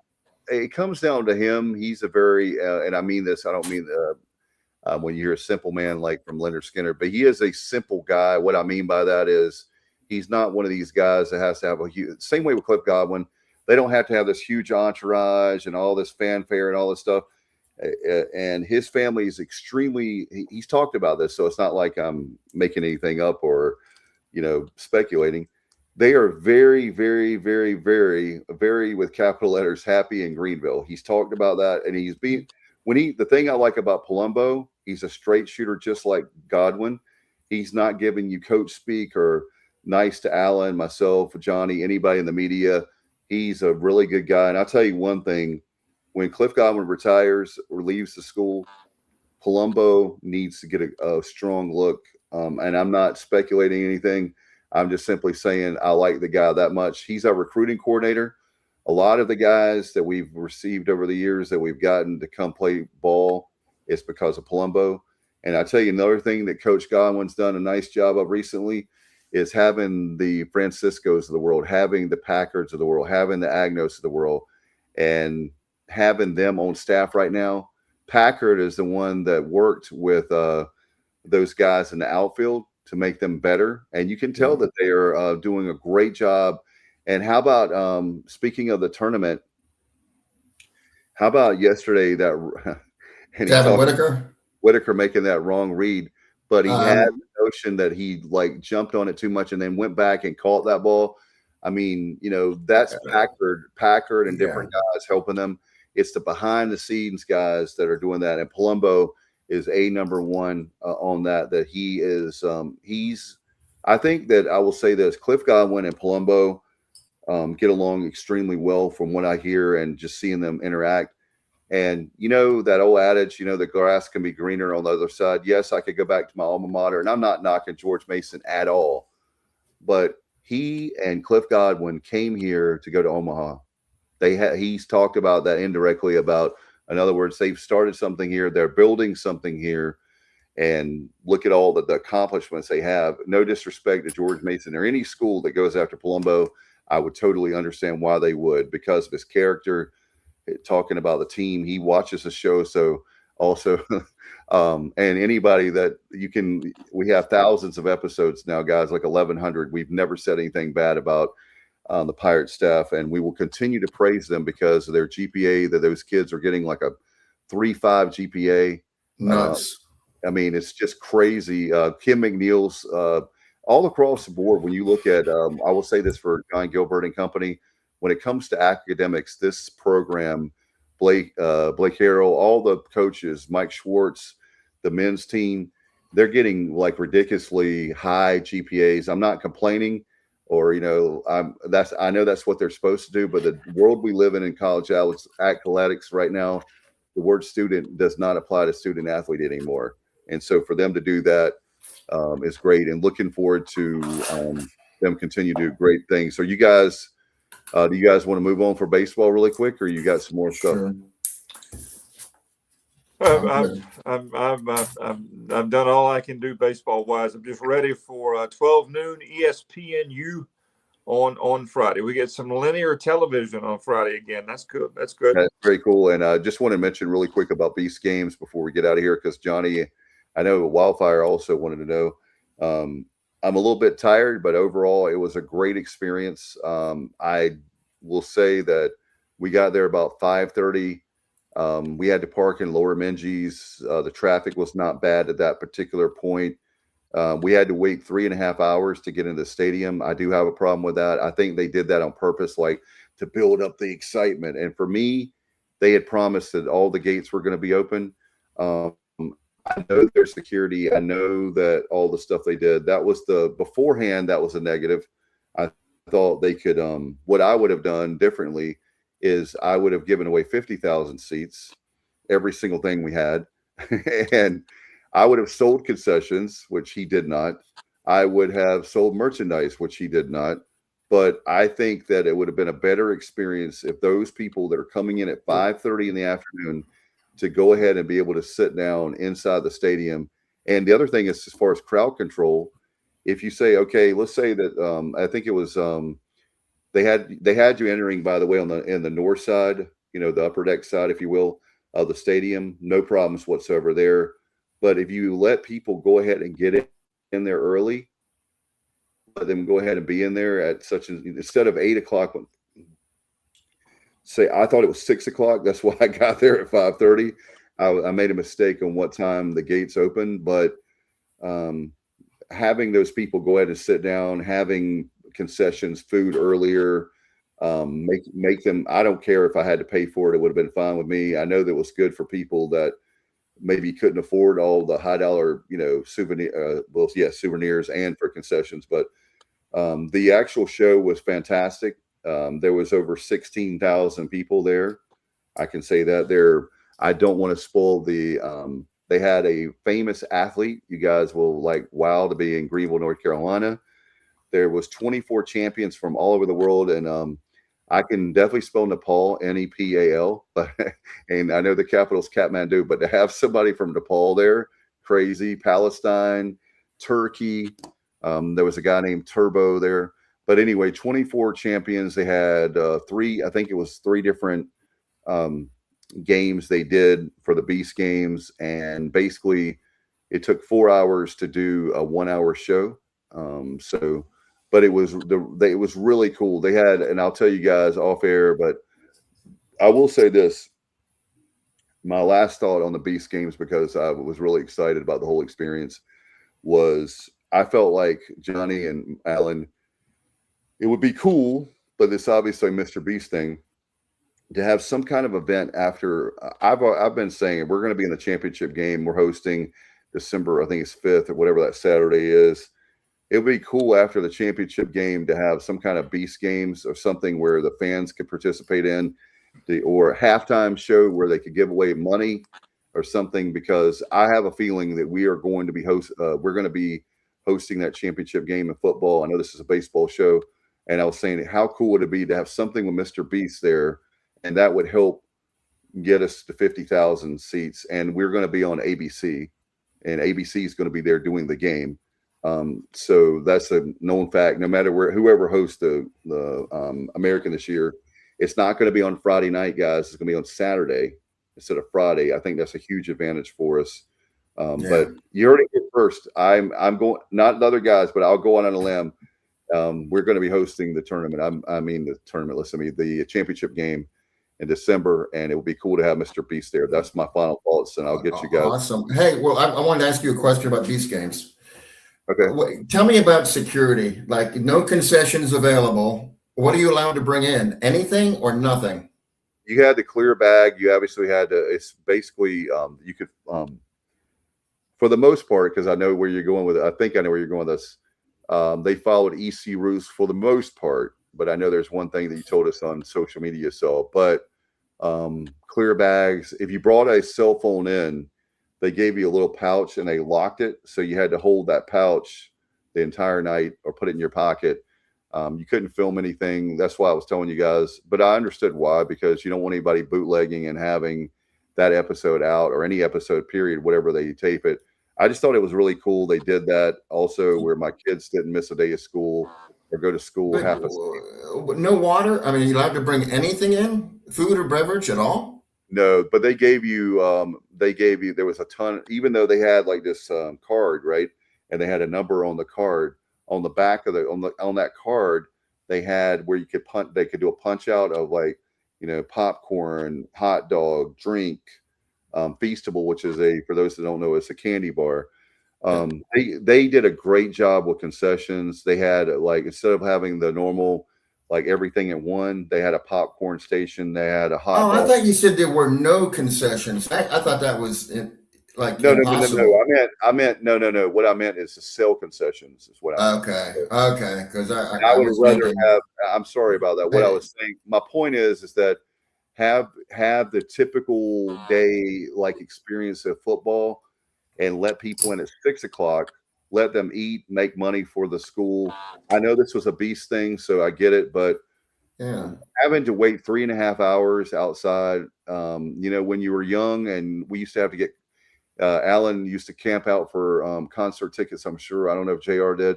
We're talking music here a second, but when we did that, that's one thing. But now, come on, it's 2026.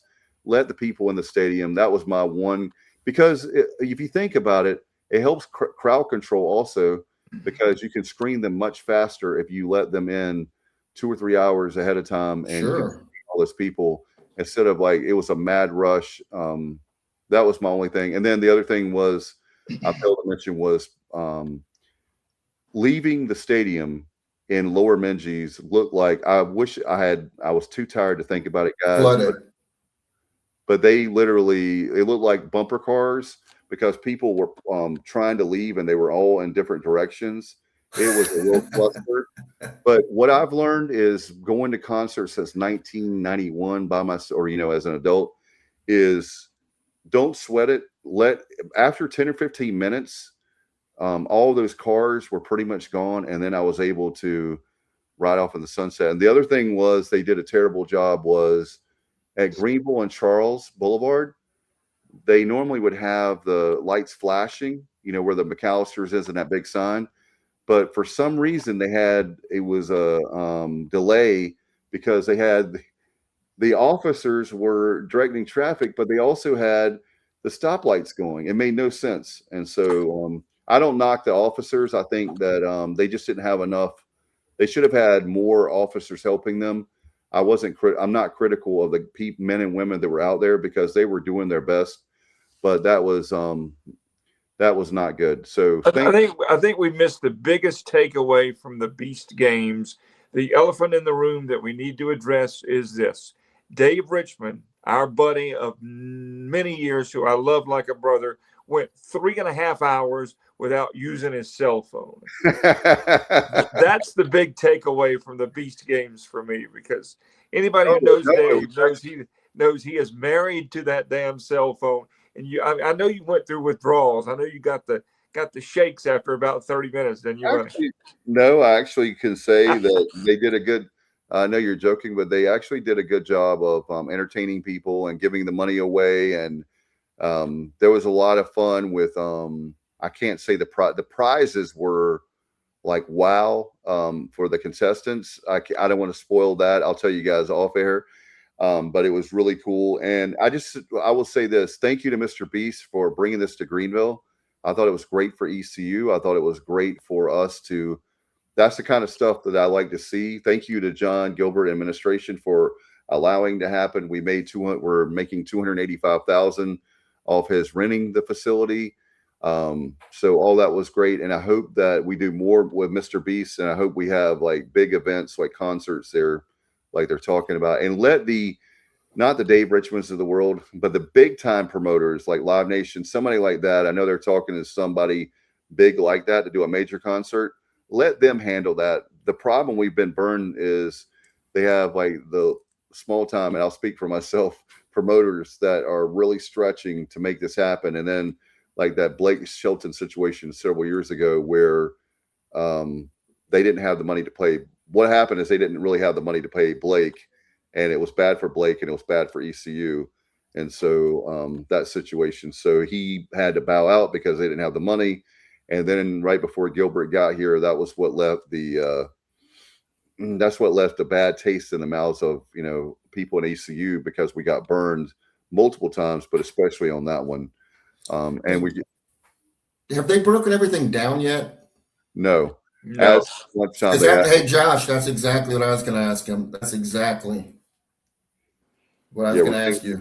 Irrigation in Dowdy, and the field, from what I could see, still looked great. But of course, I don't know what's over that. But looking forward to seeing season 3, and I'm going to be watching season 2 now on Amazon to get that. But we'll see how that all plays out. And I will say this, they don't have, when they film these things, they don't have everything in order. So what they were filming last night was not like episode 1. So we'll figure out. But the crowd was, I'll tell you one thing, if we could get that kind of crowd in Dowdy-Ficklen, as far as new people, not the people that are watching or listening, it hit me last night that it would be, I was sitting beside a guy that I met, and he lives in Greenville, had never been to Dowdy-Ficklen because he was a Mr. Beast fan, had been on an episode or video with Mr. Beast. But those are the people we need to find out. How do we, and I'm not the expert on that, how do we get the casual fan? We have a fan base that's really strong, but we need those casual fans back that we haven't had since Roughing McNeil. So I guess the answer to that question is keep winning, and that'll take care of itself. But hey, Dave, go ahead, Alan. Go ahead, Alan. I was going to say the takeaway too is you had a great time with your kids. It was some great quality time with Mackenzie and Alex. So that was the memories were made last night. So yes, good. And they are very happy with me because they thought whenever they discovered that we were doing the show, we had a YouTube channel. The reason they thought I was cool is because they love Mr. Beast. And I will tell you this, when I saw that they were doing this event, I immediately jumped on the tickets because I'm like, the fact that he's doing something, they would have sold out, but the fact it's free, and they didn't have 50,000, available. But it was basically all the north side and basically your north side, if you will, and the upper deck side, and then some of the boneyard. And then they had sprinkle of people in the south side. Yeah. Well, I'm glad you had a good time, man. Yeah. I was going to ask you, Dave, you got there at 5:30. You got there earlier than you intended to. Did you get a T-shirt or anything? Were there any giveaways? They did have the first 1,000. There were people there way, way early that parked directly behind the stadium. That's how early they were there. And those first 1,000, we did get because they gave away 16,000, we did get a really cool towel that said Beast Games on it. I didn't think to bring it where I could show it on the show tonight, but they did give us that, and they gave us those wrist things that where they light up, and the whole stadium lit up. And I was like, I don't think we need to do that for ECU where when we have a really big game. I'm not saying it has to be every big game. And by the way, guys, another cool thing, they did the light show they had and everything. I know that I don't know the cost of it. I'm not trying to criticize John Gilbert and company. I bet the cost of that light show was unbelievable. But I'll tell you what they did. They had pyrotechnics that were awesome. And they also had a fireworks show. It wasn't like a July 4th, kind of like that kind of expensive show. But before and after they had fireworks, I was like, man, I wish we could do that because we are heading in that direction. But man, those kind of little things like that and interactive stuff that they were doing, I wish that Mr. Beast could work with us on our game day experience, because it's not that our game, and let me say this, it's not that our game day experience is lacking. We have a great game day experience, but we can always do better. So you know what, Dave? When I'm the opposite, though, I see those fireworks exploding, and I'm like, dang, that could have been, rev share for a tight end or something. It's like I'd rather spend that money on getting a better team together than. And you could do both, though. You could do both, but I just don't feel like we need to spend excessively on entertaining. We have football. That's our entertainment. We didn't come there to see. But a lot of people are like you. They want to see it. I just enjoy it. I think that it's as you guys know, I spend a lot of money with the Pirates between different things, and that's my entertainment dollars. I was trying to go to a movie with Mackenzie this afternoon to have some daddy-daughter time, and they only had one dang ticket left. I was so upset because I love to do stuff with her. She's a lot of fun, and Alex is too, but she's definitely more into movies than he is, and I was trying to make that happen, and anyway, it didn't happen. But my point is I spent a lot of money, and most of my money is going to ECU, and so that's why I like that new premium tailgate and having those concerts ahead of time. That costs money, but I think it's cool. I think it gets people closer to the stadium like you want them to earlier than they normally would. And I think that there's also different, like Kyle doesn't like tailgating as much as I do. Johnny, you love tailgating. Alan and I spend time in the press box. There's different things going on. There's different experiences, I guess, is what and traditions people like to do. And there's not a wrong answer on that. But I hope, by the way, one more thing, guys, we haven't talked a lot about, and I'm looking at our time and we've gone a little bit over, but that's fine. Is I just want to get y'all's take on the and Johnny hates when I do this, but if you don't, I'll be glad to tell you guys this. Have you heard about, this is the way I'll frame it, have you guys heard about NC State and North Carolina trying to take most of our gambling money? I have. Have you heard, Johnny? They want a bigger piece of the pie. Yeah. Check this out. They want $25 million each. And I'm sorry, you're not better than us. Let's get this straight. I agree, Dave.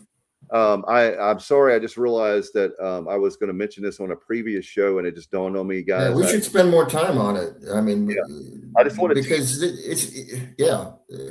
that really gets me. I want to tease it tonight a little bit to get y'all to think about it, and then we can talk about it on our future show and maybe a summer show. But for me personally, I think that's hogwash that we're taxpayers and you're going to get. So in other words, right now, the way it should be with 5 in-state schools, okay? Duke and Wake Forest don't count because they're private. But the 5 in-state schools, basically, guys, that would give us an extra $12 million. And I'm not the numbers guy, that's Johnny. But I am smart enough to know that adding, you made me think about that when you said the tight end. So thank you, Johnny, when you said this to the pyrotechnics. If I have $12 million extra, just think about that, guys. An extra $12 million for our athletic program, what that would do for East Carolina, for Appalachia State, for Charlotte. And I'm sorry, but it should be even. It should be 5 pieces. Those 2 schools get most of the money, and that's why we're in the trouble we're in as far as our state tuition. Yeah. That's a whole nother show. But what were you going to say, Johnny? I was going to say, I'm going to go somewhere now that you probably don't want me to go, but you can Alan, go. I want Alan's opinion on this. Okay, so Scott Riggs won the truck race, and he had Lane that pretty. Riggs. Lane Riggs won the truck race. I know Scott Riggs is on my softball team. I knew that was wrong immediately. And that the Charlotte green with the metallic gold numbers, and they shortened that race, which was a shame, but it did get the university some attention nationally. And then I remember when Kyle Busch ran the App State car in the O'Reilly Auto Parts series, and he won with that scheme. So what do you think? Do you think that investment pays out? I would think so. Didn't Brad Keselowski do an ECU scheme of some kind a few years ago? His wife is her father-in-law lives in Plymouth. Yeah, I mean her father lives in Plymouth and has a business in Plymouth. Right. Lewis White, he's a logger. That's right. Wow. Is Paige Keselowski's dad is Lewis White, who is Brad's father-in-law. That's correct. And so they, by the way, I don't think but the whole Kyle Busch thing is so sad. Rest in peace to him. And I saw a thing, and not being political, but I was really upset today, and I won't say who did, but I actually, they're a friend of mine. And it doesn't matter how they vote, but to challenge the governor I thought it was great that he lowered the flag to half staff with Kyle Busch. Because he's a major person in our state, more than people realize. Yeah, and absolutely. the fact that the governor, I thought it was great. I'll say this, because all three of us are NASCAR fans. I thought it was great the governor did that. I know it's Memorial Day, but the guy, literally, that was so tragic. Who in the world would have thought that Kyle Busch, one of the greatest drivers in the history of the sport, would it's scary to think that he's 41. And my sister, by the way, is an expert on sepsis. And I will just say this, the one thing, and I'm not critical when I say this, so don't misunderstand me. People take your words and they twist it. It just made me think, me personally, I'll talk about me, that I'm going to be even more aware of my health and not just say, oh, I can, tough this thing out, because the pneumonia thing that went into sepsis, it can happen to anyone, including Kyle Busch. And I'm very sad for his family. Yeah. And I agree, Dave. And I'll tell you this, he was such a competitor. I think it worked maybe to his detriment. I'm just speculating. I don't know anything, but I think that Kyle just was such a racer to the core that he may have put his health on the back burner. Right. And I don't have time for that. No. I got to race, man. I got to race. And I think he would have raced in that race yesterday, even if he was really, really sick. I feel like nothing was keeping him out of that, and I'm gonna miss that guy. I don't know if you guys saw the pre-race with Samantha Bush, and Brexton and Richard Childress. Man, that was heart wrenching. Yeah, but it was also comforting to see how much support they had, and Brexton seemed to be the one that was taking over the comforting role for Samantha. Yeah, I just can't imagine. But Brexton is going to be a star if he wants to continue to race. I mean, the kid's got massive amounts of ability. I can tell you this: Richard Childress has taken the 8, put it on the shelf until Brexton wants to and can run in the series. He'll be racing for Richard Childress in the number 8 car. And it's so weird because, Kyle was young, he was brash, got booed. Keselowski famously called him an ass in driver introductions years ago. But it was like Darrell Waltrip years ago when he was hated. As his career progressed, it kind of turned the other way and he became popular. Same thing happened with Kyle Busch. He became, like in wrestling, he became a babyface in the last 4 or 5 years of his career. And that was good to see. What a talent! I just feel so awful for the family, for Richard Childress, for NASCAR, in general. I mean, I don't think that I've fully processed it yet. That Kyle Busch is no longer with us. It just did you see Daniel Suarez in Victory Lane?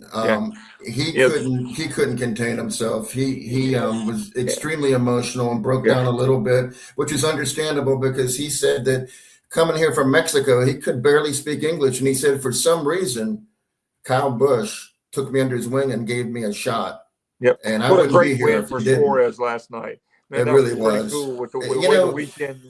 All those Toyotas lined up behind him, and I was texting with John White, and I said, I'm going to tell you right now, that 2-tire decision is going to bite Suarez in the butt unless he's so smart that they know it's going to rain, and he only has to hold off these Toyotas for a couple of laps. And that's exactly what happened. And those Toyotas, their teammates, they didn't line up. They battled each other, and Suarez loved every minute of it. Yeah. And that was a great win. I was really happy to see that. Our buddy Philip Pilkington was there last night, so I can't wait to talk to Pilk and get his take on everything that happened in Charlotte over the weekend. Yeah, and I absolutely hate all this came down, because what I was going to say is there's always the one thing I love about NASCAR is when you have people that are like the heels, the villains, and you have the guys that are, I mean, to me, it's boring when you have the guys are like, they're all the same size. They have the same haircut. They talk the same way. I like personalities. I like guys that get out there and talk junk. I don't know, but for me, it's kind of like when you have wrestling and you have guys cutting promos that we talk about. When there's kind of a feud between two guys, that makes it interesting for me to watch. If you're just going to keep driving around, and hi, I'm the nice guy, and I'm from the Midwest, and I'm going to I miss the Southern accents. I miss the smaller tracks. And thankfully some of that's coming back. Remember, don't forget where you came from. My parents, the grandparents used to always say that. NASCAR is realizing we need to get our fans back, and we went away from the hardcore fans when we expanded too much in a short amount of time. Yeah. Hey, I just want to throw this out there. I've always been a Chevrolet guy, and I always have a Southern driver because that's where NASCAR is, and I want a Southern driver to win it. That's how much I like Kyle Busch, that he was my favorite driver, and he was from Las Vegas. So I mean, to do that, you've got to have some special charisma and talents, and he certainly did. Yep. It's going to be interesting for the rest of the season to see how it kind of plays out. And people can say what they want, but it's a different circumstance, but it's like losing Earnhardt. Yeah, it is. And you lose team. You lose one of the pillars of your sport, right in the middle of the season or early with Earnhardt at Daytona. But it's just hard. I don't know what to say. I don't, like I said earlier, I don't think I've really I haven't quite processed it yet that Kyle's gone. Yeah. Wow. In fact, it's like in basketball, if you were losing LeBron in his prime, or because Kyle is still at his prime, like now the three of us can speculate he would have won a few more championships. He would have done this. He could have done this. And we can't talk about that because now. Because he's still playing.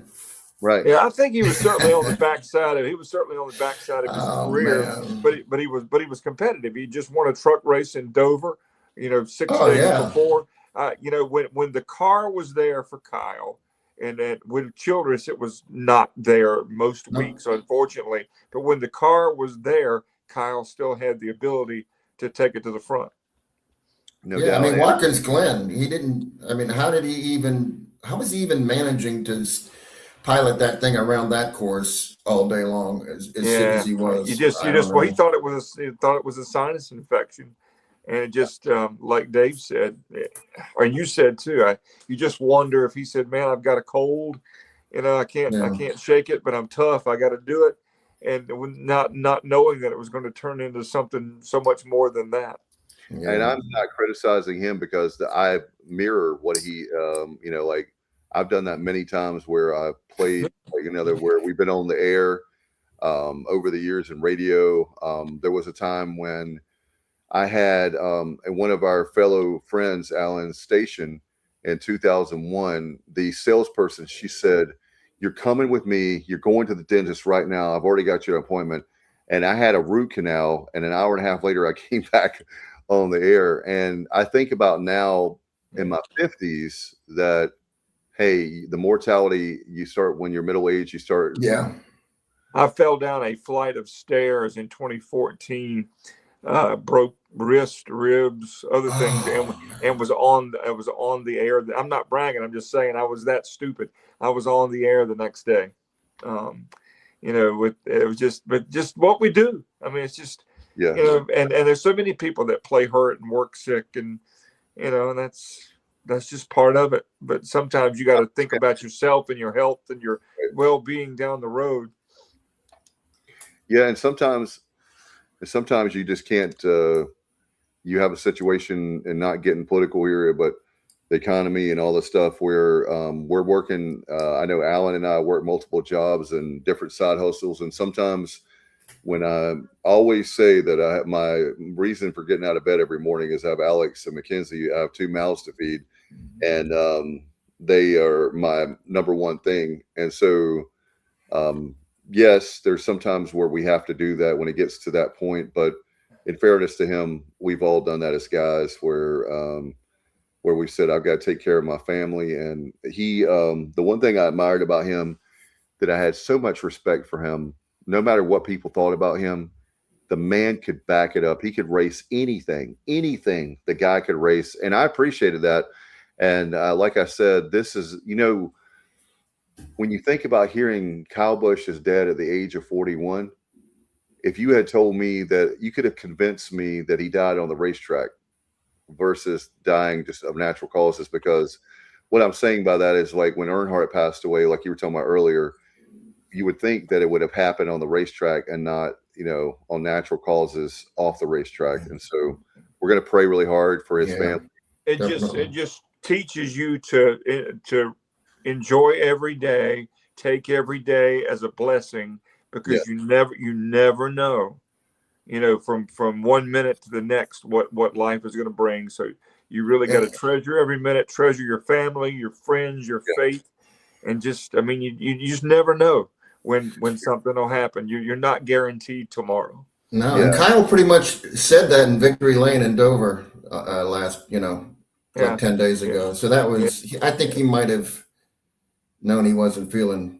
And he also had matured so much from the young kid that would just remember, he and Richard Childress got in a fist fight several years ago, and after a race, and now he's driving for Childress. Kyle had just matured with 2 kids and a wife. He did so much for Samantha with the in vitro fertilization thing that they were doing together. He'd become a man. He had become an adult, a responsible adult who was living a great life with his family. And it's just so sad it was cut short.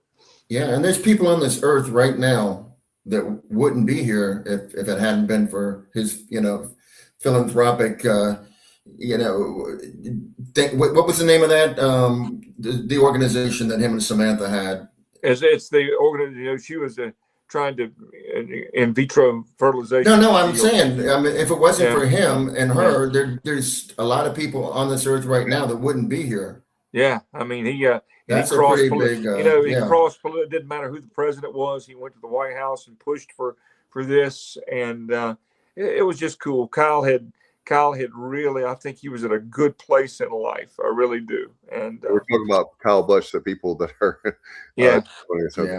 Kyle Busch. Yes. Kyle. Okay. We're still. Well, thank you, fellas, for talking about that. I think we try not to talk too much NASCAR, but there's only one Kyle Busch, and we don't have him anymore. So. Yeah, huge story. And by the way, I feel like NASCAR is going to put him in the Hall of Fame quicker than it's a 5-year rule, I think. That'd be nice. Yeah, they need to go ahead and do that. And I will say this, NASCAR, for all the things we talk about, the rules and blah, blah, blah, and you're not cheating. What is the old saying? When you're cheating, you're not trying. You're not trying. You're only cheating if you get caught. All the stuff that we've heard jokes about over the years.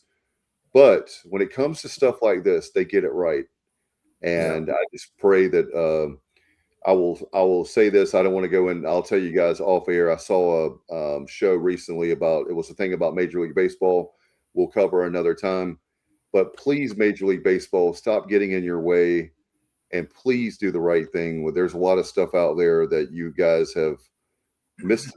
I'm a huge baseball fan, as you guys know, college and all the way up to major leagues. But major leagues, I will say, they get in their way too much. And there's obvious things. I will just say this, and I know people disagree with me on this, but speaking of the Hall of Fame, Pete Rose needs to be in the Hall of Fame, and all the people that did steroids, they need to be in the Hall of Fame. I can't hit. I'll tell you this. This is how the logic I go with. You can put all the steroids in my body right now. I won't be able to hit one damn home run. I was never good enough to hit a home run. And all those people, the punishment that they received is they were automatic first Hall of Fame ballots, and they didn't get in. Yep. And the time has come now for them. And I didn't want to get off on another tangent, but I will just say we'll talk about it another time. There was a situation that I forgot about, a travesty that happened about 15 years ago. And we need to talk about that at a later time. But I guess we can talk about that in the summertime. But Major League Baseball, put him in there. It's time. The man's dead. He can't do anything to hurt baseball anymore. It's just really dumb. And the man they missed their mark. And Manfred definitely needs to retire. He is I'm just not a fan of him at all. Because there's obvious things for the sport, to grow the sport, to help the sport. And the reason I was saying NASCAR, for all the faults that NASCAR has had over the years, when it comes to stuff with Kyle Busch and all the stuff they've done over the last few days has been really special. And I have to, when people do the right thing, I'm going to tip my hat. And I'm just hoping that Major League Baseball will see what NASCAR is doing and NASCAR did for this great driver and honoring him. And they will do, they do Jackie Robinson great. They do that great. That's one of the only good things that baseball does as far as honoring people, put them in the Hall of Fame. And anyway, I don't want to I know we're over 2 hours, but it just bothers me when there's obvious things like that. It's low-hanging fruit and you don't act on it. Well, guys, as we wrap it up, happy Memorial Day. Again, we need to stop and honor those that paid the ultimate price and made the ultimate sacrifice that we can sit here and do this show and talk about sports. Memorial Day is a somber day, but it's a day to remember and to pay tribute and honor heroes. That's what it's about. And I'm glad we're able to do this. Hope everybody has a great rest of their Memorial Day. And thanks for the opportunity and let me hang with you guys and do this show. I really enjoy it. Absolutely, Johnny. Once again, happy anniversary. Give our best to Lisa. Yeah, I better go. Spend some time with her. Yeah, exactly. Hey, you still got a couple hours, about an hour and a half. Yeah, that's right, Alan. Make the most of it, buddy. We're night owls, so we'll watch a movie or something. And we'll have sounds good. And we'll have our own deck. We'll talk about that in a couple of days. Stay tuned for that. Yeah. Guys, enjoy your Memorial Day, what's left of it. We'll see you soon. And as always, go Pirates.